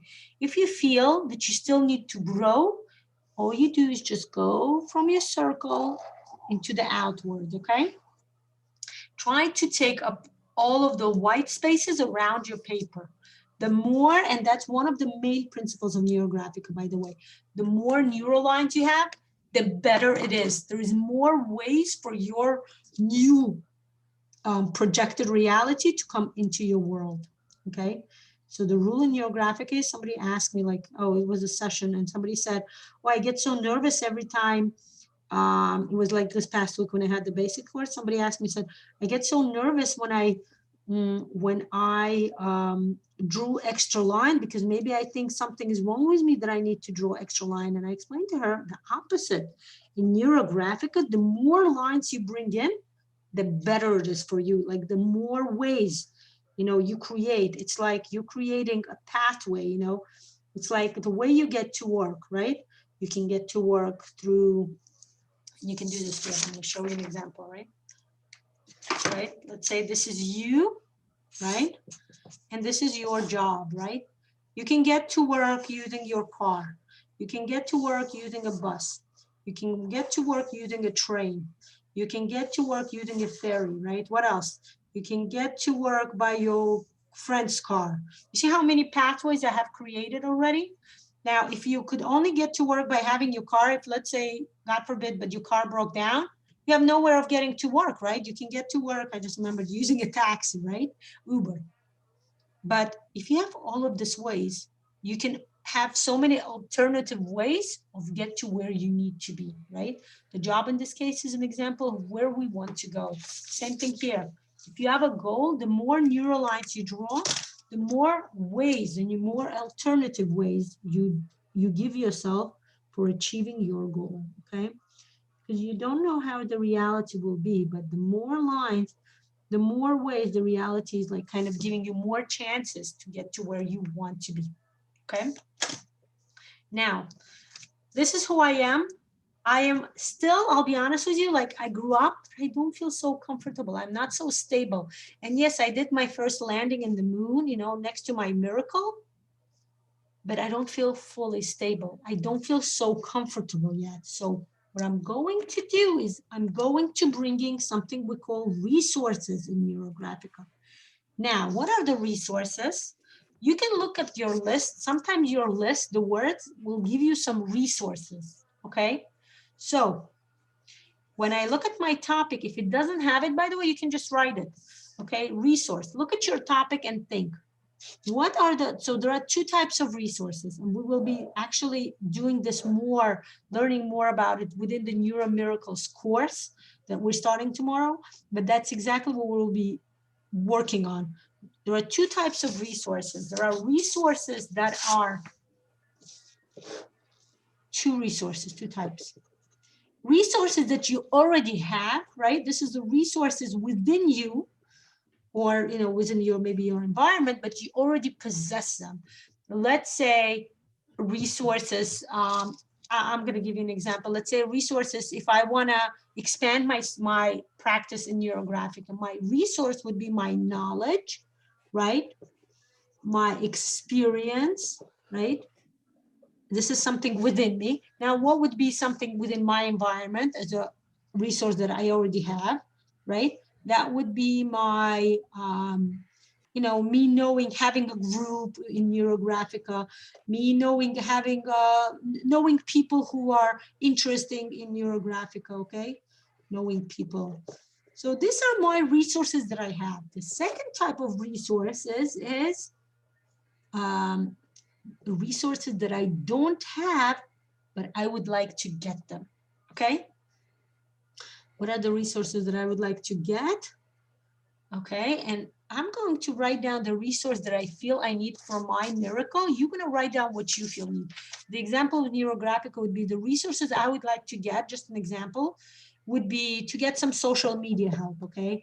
I was thinking about hiring an assistant because I do spend a lot of time doing like social media and all of that stuff. And I feel like I would do much better if I would spend my very valuable time doing what I do best, which is giving lessons, you know, doing more presence. Like I'm thinking of doing either daily or weekly or daily open sessions or like live Facebook sessions. And I honestly, I need time for that. So my time is very valuable. So I'm thinking the resources that I don't have, but I would like to get is to get a social media help, to get an assistant, to get time, right? We talk about it. By the way, time is something we're going to work with within the neuro timeline. We're going to have a neuro timeline course in January. It's very great. It's going to be the very first week in January because that's the best time to plan for the new year, 2021. What else? We are like, what else? So think about all the resources that you don't have, but you would like to acquire, okay? Both of these resources we will be bringing into our picture as they're the important, the integral part of getting to your miracle, okay? I'm going to actually write down over here on my piece of paper what resources I have when it comes to my miracle and what resources I would like to get when it comes to my miracle, okay?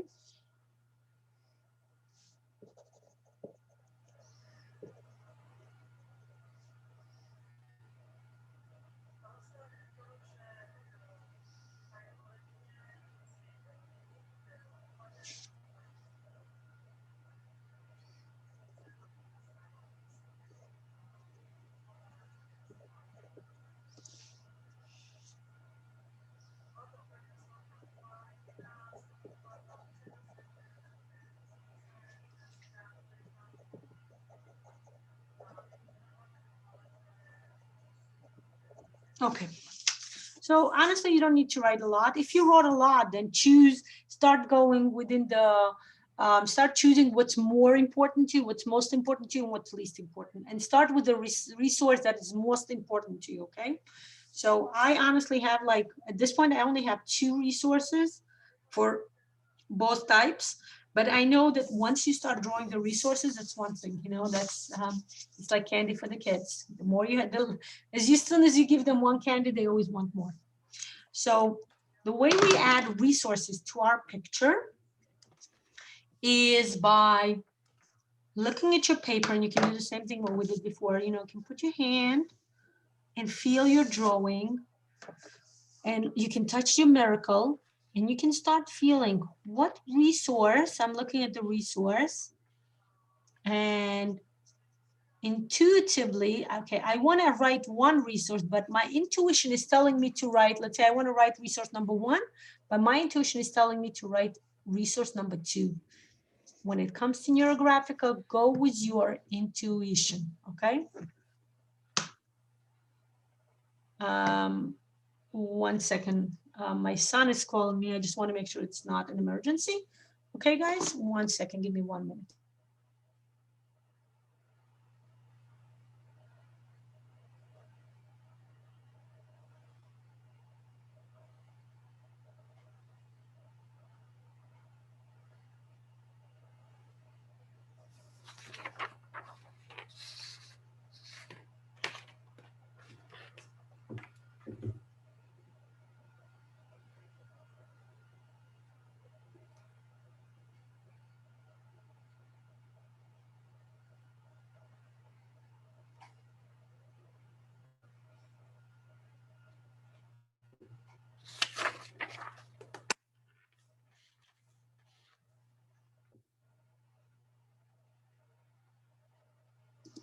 Okay, so I'm back, okay?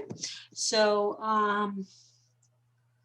so I'm looking at my miracle. I'm feeling my miracle. I can touch it with my fingers, and I'm looking around the paper. Where in the paper would my resource go? Oh, like I was saying before, go with your intuition. When it comes to resources, you work with your intuition. You bring in the resources that you intuitively feel would be the best at this time. Remember, we grow slowly. We're not trying to boom, expand. You know, we're not trying to blow up, you know? Everybody who knows what I'm talking about, when it comes to weight, you don't want to blow up. Nice and steady, okay?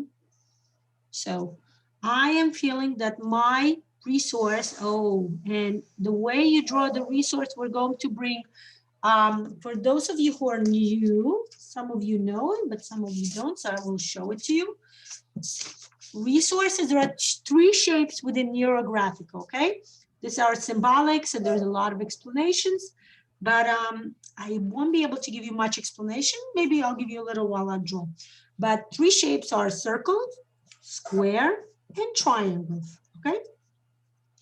Circle, like we mentioned before, is wholeness, completion. Circle actually is a miracle, right? It's something, but it's a miracle that can happen like anytime. Like you getting up in the morning and having the sun up, you have nothing to do with that. You don't have to do anything about that. It's a miracle on its own. It's a nature miracle. It's a natural miracle. It's something that happens, and it's a miracle. But you may not acknowledge it on an everyday basis as a miracle, right? But it is a miracle, and it happens. So circle is a symbol of like something wholeness, something completeness, and also comfort, okay? Square is stability, okay? If you want something stable, or if you have a resource, by the way, if you have a resource that's very stable within your life. Somebody say something? Okay, so if you have a stability, if you have something stable within your life, you can show it as a form of a square, okay? I'll give you an easy example, not so easy, but it's a funny example, but it's very realistic. If you have a lot of money, and that's a stable thing within your life, you can show it in the resources as a form of square, okay? It's half a joke, not a joke, but you know, just an example.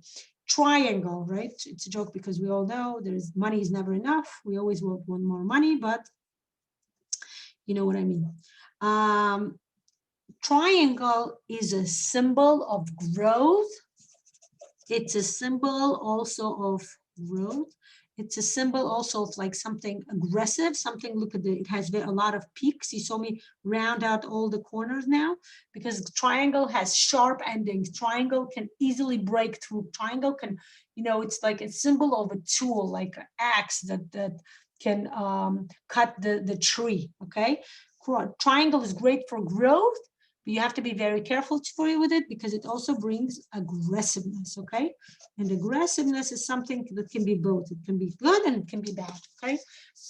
If you're in business, if you have your own business, then you know what I'm talking about when I talk about aggressiveness being good, right? Because it's important when you have business to learn how to have an aggressiveness, you know, learn how to want to grow and to reach your goal. That's important. But so within this realm, especially if you're completely new or if you just started NeuroGraphic, if you haven't learned about triangles, which is a neurocomposition course, we are doing this course, I believe, in January or February. You're welcome to come and take it with us. Actually, we have a mini course. My partner Margarita made a mini course where she explains how to use each shape correctly when you draw NeuroGraphica. But for this specific case, I suggest stability or miracles, okay? I personally gonna make a lot of things circular because now the size of your resource is also intuitive, okay? I did not plan to make this circle so big, it just so happened and I'm okay with it, you know? By the way, let's say, I'm gonna show you something, okay? Let's say you drew a circle, right? Let's say over here, I'm just going to draw a resource. I don't have to know where it is. It's a small circle, right? Let's say you drew a circle and you're like, it's a little small. I want to make it bigger. In NeuroGraphica, that's very easily done because all you have to do is you take a circle and you start drawing around it, making it bigger. Sorry for the noise, guys. But making it bigger and bigger and bigger. Voila, your circle just grew, okay? That's what happens in NeuroGraphica. You can easily kind of change your circle from being small into being big, okay? Okay. Excellent. Okay. Into being big, okay? So that's also very interesting when it comes to artistic side of NeuroGraphica. You can easily change the state. Okay. Voila. And the next thing you do always, whenever you add something new to your picture, you always do the rounding process. Why? Because every time you add something new, it's like you bring a new element within your reality. That's the reality you're proposing. That's the reality you would like to have, right? You start making it, the first thing you start doing is adding harmony to that new reality. Why? Because we all know that whenever we want something new happening within our life, we want it to happen very softly, very harmoniously, and very, very, well, positively, I would say, right? Balanced. Okay, and I'm going to go through the circle that I grew and also do all the roundings within. Also, you notice, right, whenever you add an element, before you do the rounding, that element looks like it's from outside, you know, it's like on the different plane of your picture. Whenever you add the rounding, your element becomes like a part of your drawing. It becomes like, when you look at it, later on, I promise you, when you look at your picture, you're not going to remember fully which elements you added first and which element you added last, because there all will be equal parts of your drawing, of your new reality. And that's also important to remember. Okay. So the time is 1:45 and our session was supposed to go to 2 o'clock. But I want to tell you now, we're probably going to be staying for an extra 10 to 15 minutes, not more than that. But If you need to go, you're welcome to go. You will get the rest of the session on recording. If you can stay, you're welcome to stay, of course. I'm very much enjoying your presence in your company as I'm telling you how to envelop or develop your picture further. Okay, so far I added 2 resources. Now you have a choice. You can write what that resource is. Let's say that resource is, right? I'm writing what that is. Let's say this resource, I don't have a name for it. That's okay to leave it empty. You have 2 choices what you want to do now. You can either continue adding a resource or you can start adding color. I'm going to add color. I'll tell you why. Because, well, first of all, I feel intuitively this resource is calling me and telling me, make me this color. It's telling me make me purple, so I'm going to do that. But you can do both. You can either start adding color to your resources or any other part of your picture, or you can continue the graphic. So in NeuroGraphica, there are 2 ways we bring out resources. Graphically, which is drawing, you know, making the line, and the color-wise, you know, adding the resource color to that specific resource. Okay, color, again, you choose the color intuitively, okay? Allow your intuition, and I want to tell you, trust your intuition. You know why? Because at this point, we have worked out, since we are our throw and all the rounding process. Remember, we did the awareness practice. You know what the awareness does? It sharpens our intuition. It brings that, if you guys know what I'm talking about, that chakra, that energy, the energy, what do you call that? The concentration of the energy between your eyes. It's the intuition. You can actually take a finger and now massage that little dot between the 2 of your eyes, you know, where the eyebrows kind of not touch, but you know, where the eyebrows connect, kind of to say. And that's how you will also have a bigger connection to your intuition. Okay, now I want to add more circle, but you know what? I just looked at my miracle and I realized I need to add a color to it. And I'm going to add not just a regular color, I'm going to make it golden. I'm making my miracle golden color. You know why? First of all, I like golden color, right? Second of all, I like the fact that the golden color is shinier and much more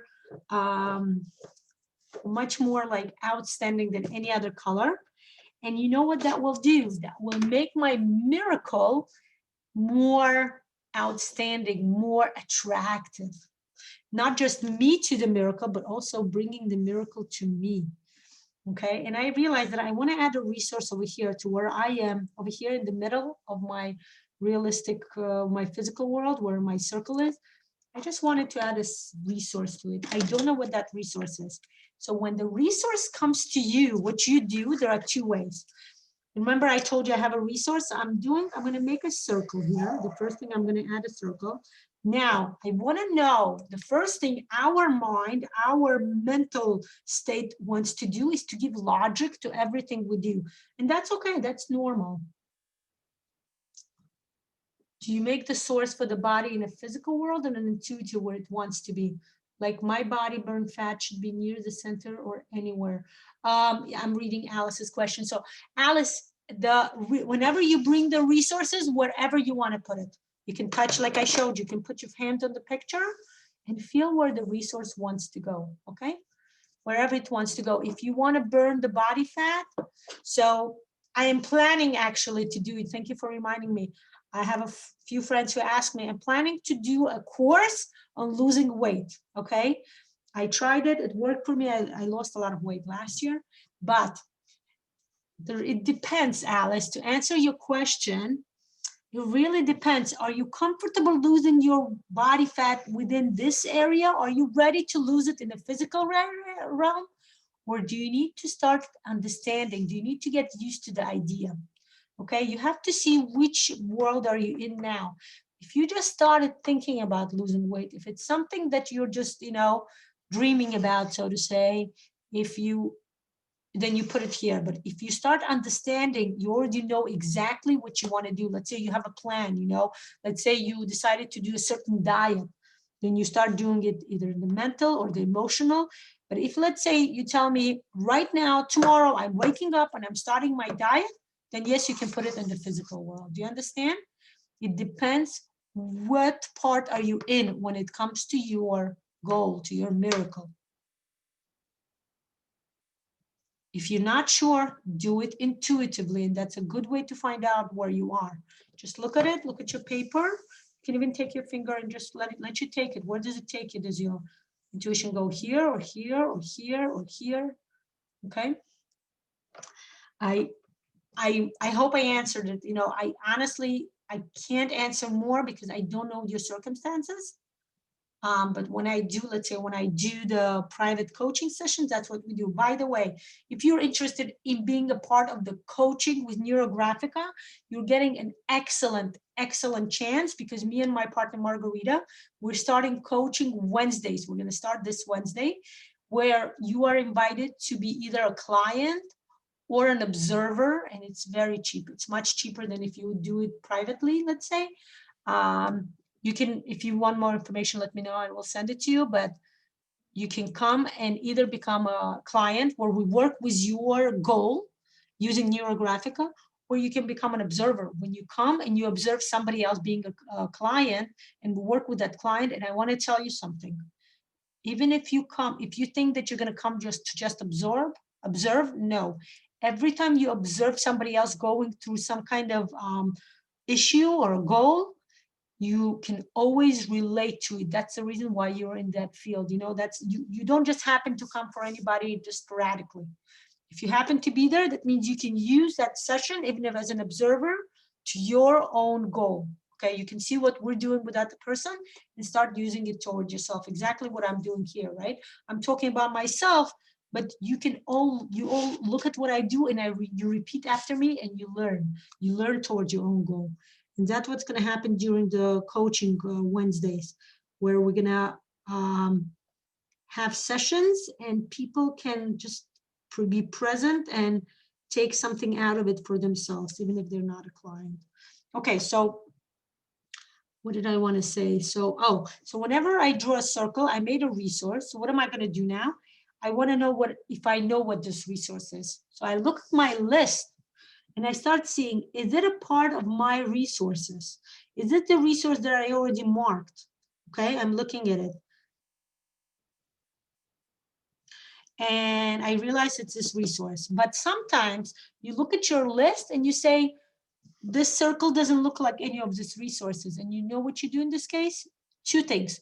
Either you leave it blank, it's okay, you know, that's why it's called a miracle. Sometimes there are resources within our life that we don't necessarily have to explain, you know, or we look at it and you say, oh, you know what? I just thought of another resource that I didn't put in my list, but I want to add now. And that's what you do too, okay? Meanwhile, I know what this resource is, and it's a resource that I really am looking forward to.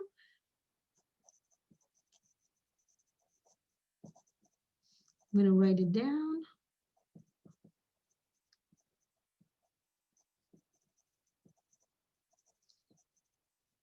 Okay. And what I'm doing next, you guys remember, every time we add an element, we go back and we do the rounding process to make sure that this resource comes in nice and harmoniously and balanced. And most importantly, we start making it stable within our own life. Okay. Our own life. Okay. Not a lot of rounding over here to do, but even so, I still do breathing in and out. Body part is my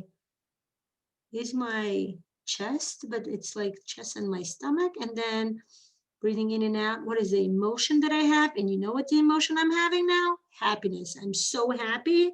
I can laugh out loud, and I'm going to laugh out loud. I'm going to say, and I laugh.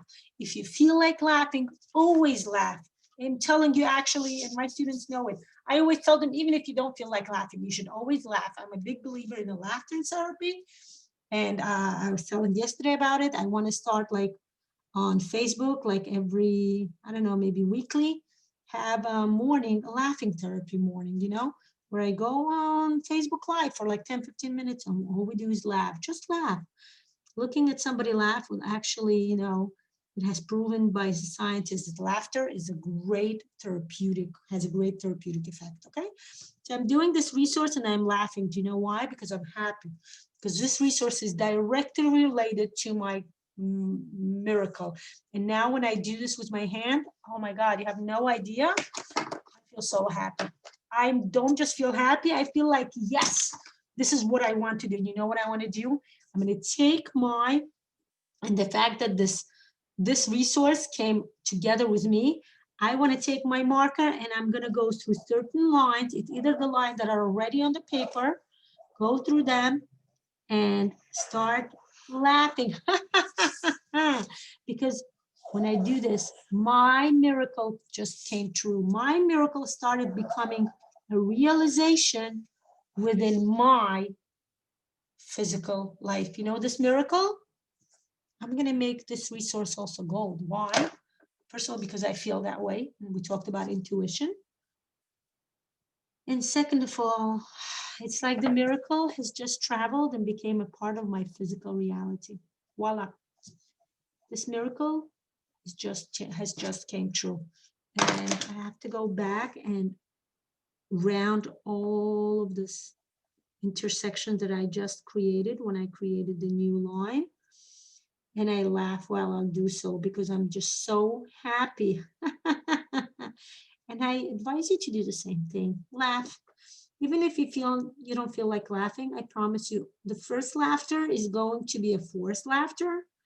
You force it, and then it will come naturally. Your mouth will naturally start smiling, right? We all know that when we have a baby, the first thing that parents start looking for is that smile, right?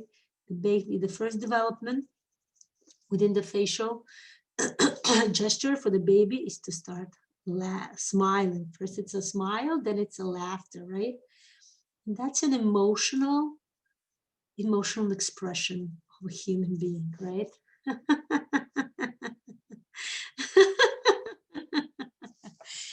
Laugh with me, people. Laugh, and I promise you, as soon as you start laughing, you will feel your stress, whatever is bothering you, will start melting away. You will start having that, that resource, that support. You will start feeling that life is beautiful, right?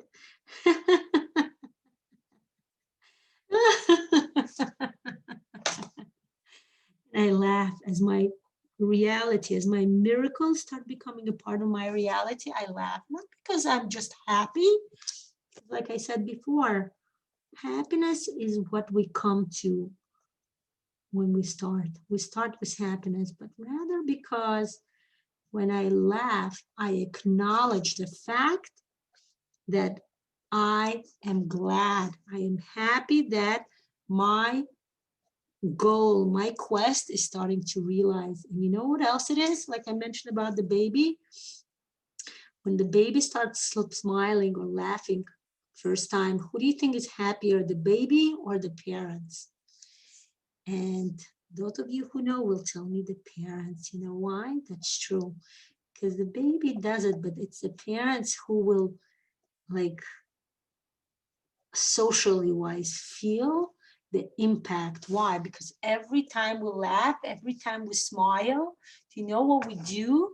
We express gratitude. That's why it's so important. It's a gratitude process. Every time we laugh, we're saying thank you. We say thank you to the universe. We say thank you to God. Whatever you feel comfortable with, you say it. But you become grateful.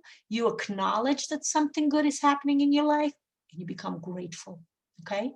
The same thing like when you talk to people, right? If that person starts smiling and laughing when you say something, you feel good, right? Because it's like acknowledging that you're saying something nice, you're saying something good.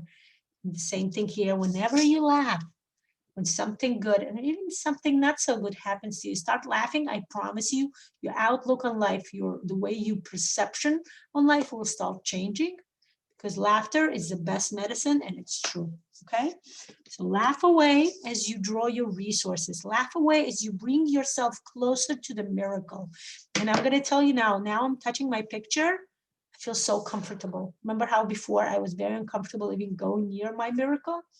Not anymore, because my miracle, I just went through the process of reality to the probability of my miracle happen. Then it became a possibility that my miracle will happen.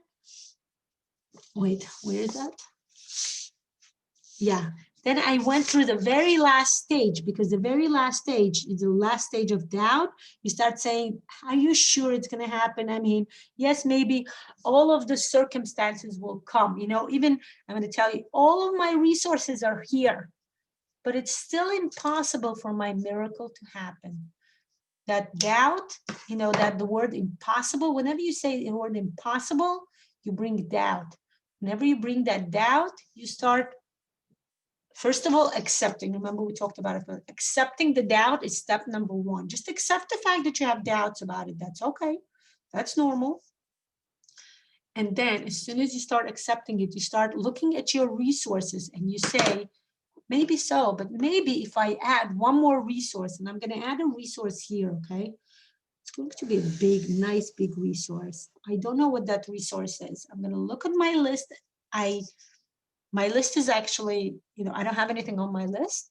So two choices. I either come up with what the resource is and write it down, or I leave this as a resource. I don't know what it is, but it is a resource that's going to happen. And I just came to my mind what it could be. So I'm going to write it down.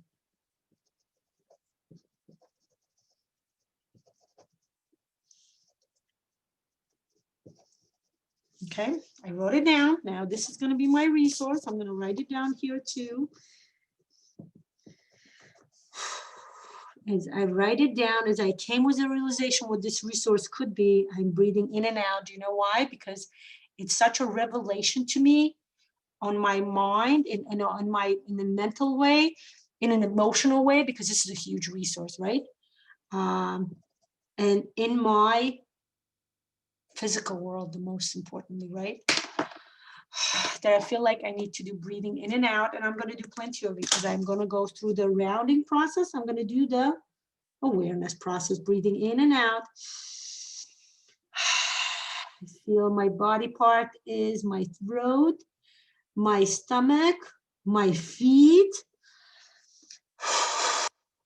Breathing in and out. I started having some anxiety. And you know what? As I say anxiety, I realize it's not anxiety, it's excitement. I'm very excited. I'm very excited as this resource is the way my miracle is starting to become realized. If the first resource is the way the miracle will come in, this resource is the way my miracle will start happening, how the miracle will come true. Breathing in and out, breathing in and out. What is the emotion I'm going through? What is the emotion that's coming into my mind? And the emotion that's coming into my mind is excitement, is happiness, is I want to scream, you know, the happy kind of scream, like woo-hoo. You know, I want to jump up and down. Now, some of my students know I do that within the session. If I feel like jumping up and down, you know what I tell them? You get up and you jump up and down. Why? Because that's called body-oriented processing, okay?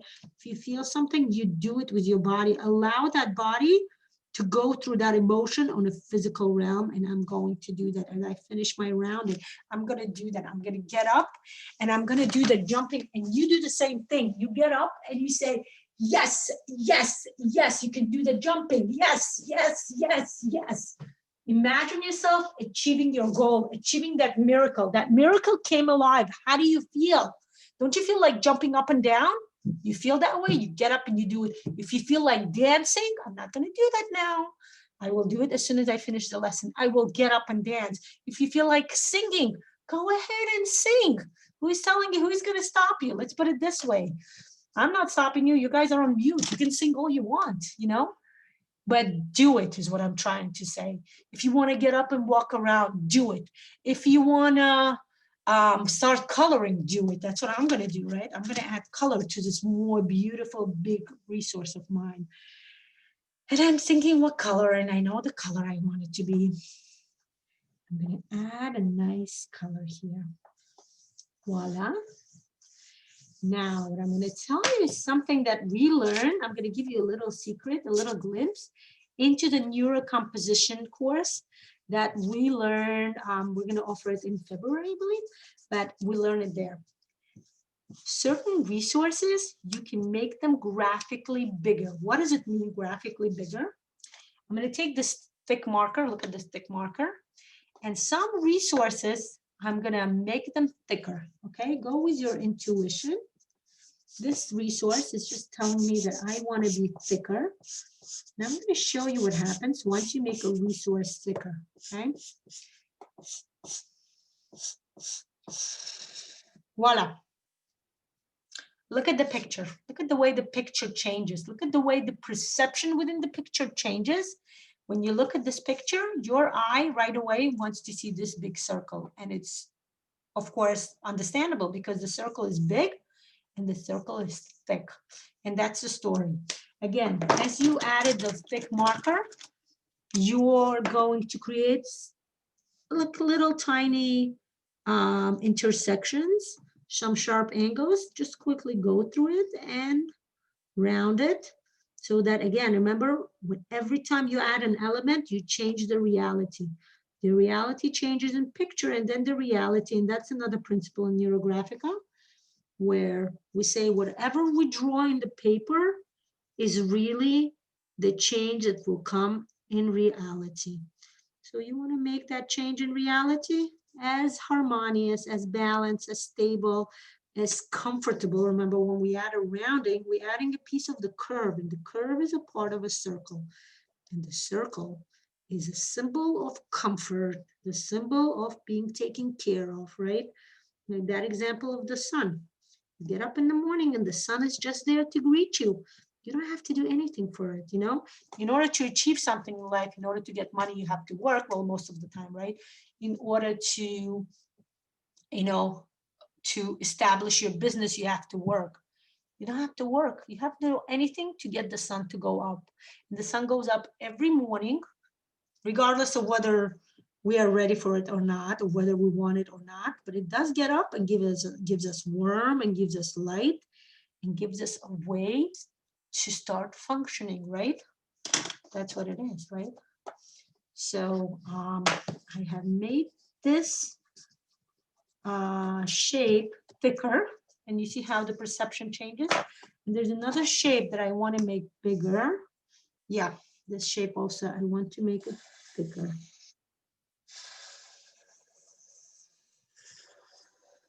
Okay, you can do that. By the way, take the resources either intuitively, like this was intuitively came up, and now this became more conscious resource, or consciously that you would like to increase. When you when you make it thicker, you kind of make it more important. You bring it out as most important, or more important, or most important within your picture. And once you bring it out like that, that's how it will start to kind of play out within the, you know, within the reality, within the relationship to your miracle, to your realization. Okay. Okay. As we finish up, it's 2:09. Yeah, we're going to start finishing up. I'm going to tell you one last element that we're going to add to my picture.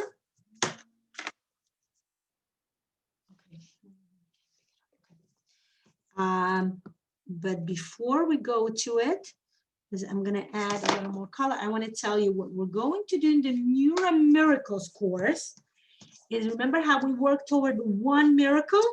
We're going to work toward 4 to 5 miracles. That would be your choice. It can be 3. What I would suggest, I usually suggest 3 to 5 miracles.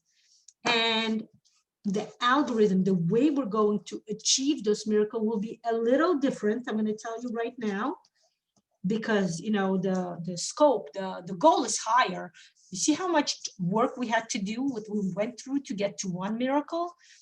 When we have 3 to 5 miracles, it's going to be energy. And that's why it takes 4 sessions. That's why we're going to have 4 days, and it's 4 sessions. And I thought about bringing, you know, spreading them out, but I felt it's more important to bring them together. Why? because the first day we're going to set the miracles. The second day, we're going to start working through the main issue that's holding us back. We're going to work through it. The third day, we start bringing in the resource in order for our miracle to start realizing. And the fourth day, we're going to start working on the realization of those miracles. It's a process, like I mentioned. If one session was enough, more than 2 hours was enough for one miracle, when it comes to 3 to 5 miracles, it's going to take more. So we're going to have more sessions. That's why I called it a Neuro Course, and it's going to be magnificent. I invite all of you to join me. Let me know if you need the link. I will send it to you, okay? You're welcome to PM me or email me or anything else. So what am I doing now? The one important element before we can add more color, just letting you know now, what I would do is, just want to let you know something. This circle, you know, this resource, I'm going to make it bigger. It's telling me to make it bigger, so I'm going to make it bigger, okay? I'm going to make it a bigger circle.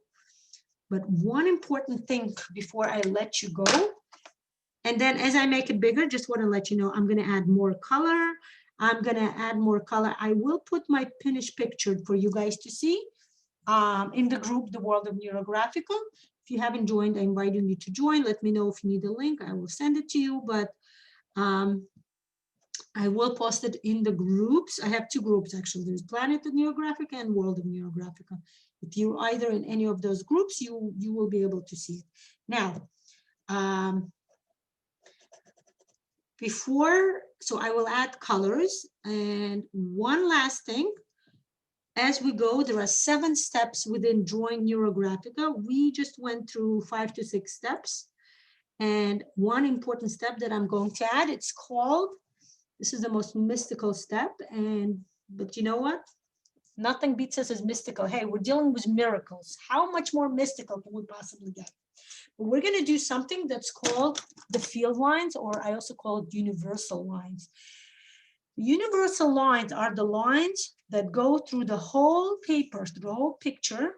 It's 2 to 3 lines that will go mostly parallel. Sometimes they will come together, but they should not be crossing.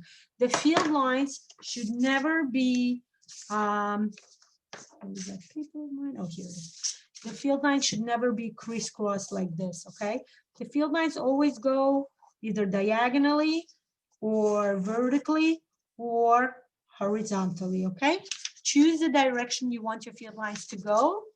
And we're gonna do it. I'm doing my diagonal. Do you know why? Because I want my field lines to bring to my miracle, okay? To work through my miracle.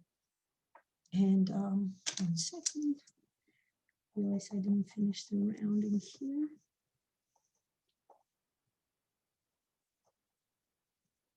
Okay. I'm almost done. I just want to finish this rounding before I start bringing in the field line. Okay, voila. And remember how I made the circle bigger? I need to add color to it, okay? I need to make it all golden. Look what happens. Your golden circle just grows up. Remember this resource? Just grew up, okay? Now, going back to the field lines, okay? My field line will go like this. You can either go through the line that's already, well, most of the time you're gonna go through the line that's already through on your picture, okay? I'm gonna go through this line, you see it? You can try it with your finger first to feel, again, feel how comfortable you are going to your miracle, to your goal. Does your miracle let you come to it? Is it comfortable, you're approaching it? This is a very touchy subject. If it would be your regular goal, I'm gonna tell you, I would probably say just go with it. But because it's a miracle, we discuss how the miracle is much more than just a regular goal. It's much more than just, you know, an expression of the physical action of something. It's something mystical. We talked about it. It's something, you know, we have been discussing with, like whether it's possible or not possible. You see, that's a field line. The field lines are lines that are like thick, right? They're thicker than the regular neural lines, and they kind of bring like charge to all of your neural lines within your picture. Again, when you make the field line, the universal line, you make 2 or 3 of them, okay? I'm gonna add one more line. Remember, there's no line here, so I'm just creating because I would like it for it to be a parallel line to the first field line. I'm going over it. I want to make it nice and thick. It has to be thicker than the regular neural line, okay? And the third field line is going to go like this, look. And then it's going to go here. Over here, it can, the field lines at one point can not intersect, but they can like kind of happen to come together. That's okay, that happens, okay. Just as long as it's not like total intersection where one line goes in one direction and one goes in totally opposite direction. Because the field lines is what gives your picture, your drawing, your goal, a direction. It's like, you know, it's like you're writing a letter, you're putting it in an envelope, you close the envelope, you write the address, everything is ready to go except one thing. You need to put the mark, the stamp on that envelope in order for it to mail, right? We all know that. If you don't put the stamp, what's going to happen? The United States Postal Service will return it to you. You won't be able to get it mailed. Something like this, you know? It's like logically, the stamp doesn't have any value to it whatsoever, you know, except like one of those people who collect all those stamps. You guys know what I'm talking about? It used to be like very popular at one point, where people would collect like rare stamps and everything. Nowadays, that hasn't have any value except to certain like individuals who continue doing it. But what I'm trying to say is that the stamp itself, when you think about it, the stamp has no value. But it's what represents. It's the symbol of it. The symbol of the stamp is that it gives you the right of passage within the United States Postal Service. Same thing with the field lines, okay? It has no value. Maybe, I don't want to say that, it does have a value, but it's like, it's more of a symbol. It's like a rite of passage. It's like the final stamp within your picture that tells you, voila, you're good to go. It's also like very mystical. It has a lot of like, you know, for people who are religious, I explain it to them, it's like prayer, you know? You say the words, you pronounce it. It's also like even, you know, if you say mantras, right? It's the words itself have no value unless you attach meaning to them, right? Once you take regular words and you turn them into a prayer or a mantra, they start being meaningful. They start being meaningful to you, and that's what counts, okay? This by itself is just lines. But when I tell you that the meaning of it is just like, it's like your picture, this is how you say, my picture is finished, I'm done. Although I'm not fully done, I'm still going to add color, but you kind of like signalizing, you know, giving a signal that I'm kind of toward the finish line. And it's like, that's why I call it the universal, because the universe start listening to you. Or, you know, it's like I started saying before, it's like prayer. You start talking to God. You can't see your words, right? You don't feel it, but you know it works, right? Because when you talk to God, you have that faith, right? We call it faith. You have a certain faith that whatever you're praying will, you know, God is listening to you, even though God is not telling you, yes, I heard you, right? Something similar here, not to get, not that I don't want to insult anybody's feeling as a religious person. I'm a religious person myself, but, you know, just an allegory that I wanted to bring, not to say that that's how God works. We don't know how God works, but just bring you an allegory as to what field lines are. They're like this lines that we bring in, and also I call it like the lines, the universal line, because this is the lines from the universe. We did what we could. We asked for our goal. We drew the picture. We figured out our resources, right? But whether it will happen or not does not fully depend on us. It depends on God. It depends on the universe. And that's why it's called the universal lines, right? It's It's like talking to God or talking to universe and saying, God, please, you heard my plea, you heard my prayer. Can you please do it? And that's what the circles we don't color. Yeah, we do color. Remember, I colored the circle. The 4 circles, it's up to you. You can do that. Now that I finished the main component of the picture, guess what, guys? You can go crazy and be as creative as you want to do. You can color the circles. You can color the lines. You can color the flows. Anything you want to do. I'm going to let you go. It's 2:21. And I'm going to tell you to be as creative as possible. Be your creative self. Add the color you want in any way you want to. Enjoy yourself. Now you are artists. The hard work is finished. We have created, like when people start a business, they start a business plan. That's what we created. We started a business plan, okay, guys? We made the miracle as a business plan. And that's the beauty about this algorithm. We created a business plan for the miracle. And every time you guys want to have more miracles, now is a holiday of the season of miracles, right? We all have different backgrounds. We all have different religions. We have different holidays coming up, but they're all holiday of lights, holiday of miracles. Come up with more miracles. Take your loved ones. You can sit down and draw more miracles. Welcome to join my NeuroMiracles course, where we're going to draw 4 to 5 miracles. Start working through them. Start making sure they all come true. Okay? I thank you for your attention. I thank you for your participation. You are an amazing, great audience, and I would like to thank you for that.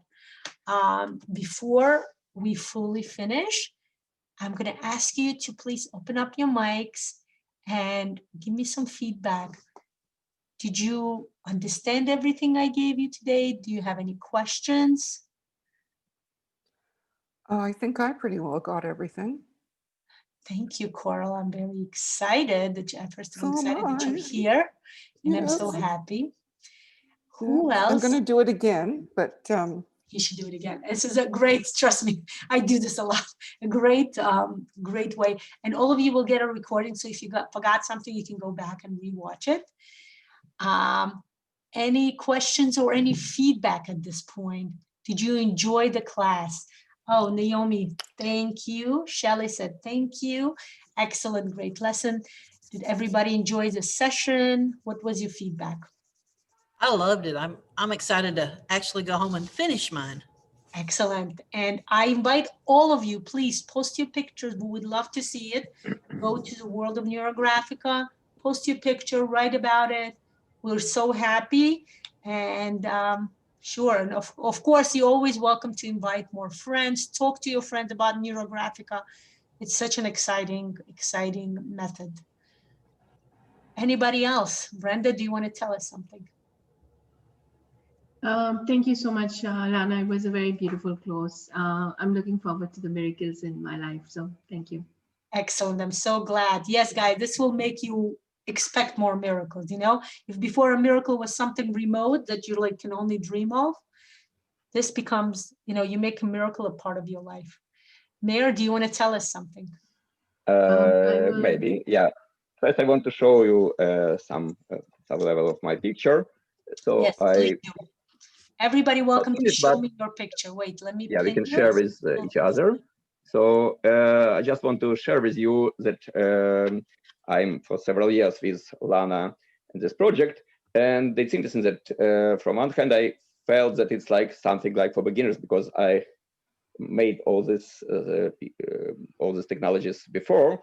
But it's interesting that when you grow with your own resources. And so when you do more or less the same, you can feel a much bigger influence on you. Because now when I made all these circles, all these lines, so my inner perception worked much more precise and much more excited with all this stuff. So when you grow with this process, so you can grow to much more subtle levels, and it helps you to accomplish more because your inner world grows and your skills grow, and they complement each other. And so more you involved, more you feel that it's really very valuable technology. And I appreciate Lana's effort and I'm happy to see her growing. And so she's a little bit like my student, not in NeuroGraphic, but on other projects. And so we learn from each other. And so it's also very excited that we have all world covered with our group, because before we just had New York people. Now we feel that we touched Asia, Europe, America, many places. And so it's a very powerful feeling that all of us do the same under the guidance of Lana, and we are as team of making the world better. And so it's really a season of miracles, and every culture has own understanding what miracles are. But in general, we feel that miracles are something bigger than us, and so we can touch this bigger than us space, and we can, so it will give us value and give us drive to become happier and more excited and more focused. And I wish everybody to big progress, and I wish Lana to that her work will be wider and deeper and more valuable. So I hope to see and to participate in other projects together and see the progress in everybody of us. Thank you, Mayor. Thank you. So beautiful. Thank you for all your wonderful words. I do appreciate them all.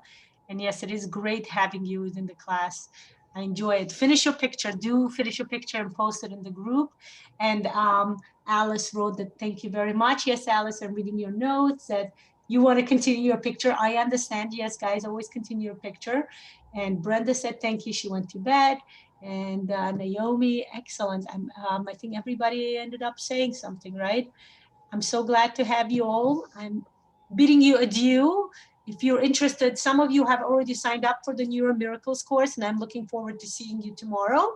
And if you're interested in signing up, please welcome. Do join. I will be very happy to see you. And as a part of, like, you know, paying forward and being thankful and helping me out, you're welcome. I can give you a special discount if you're interested. You know, if it's a financial reason that you cannot join, let me know.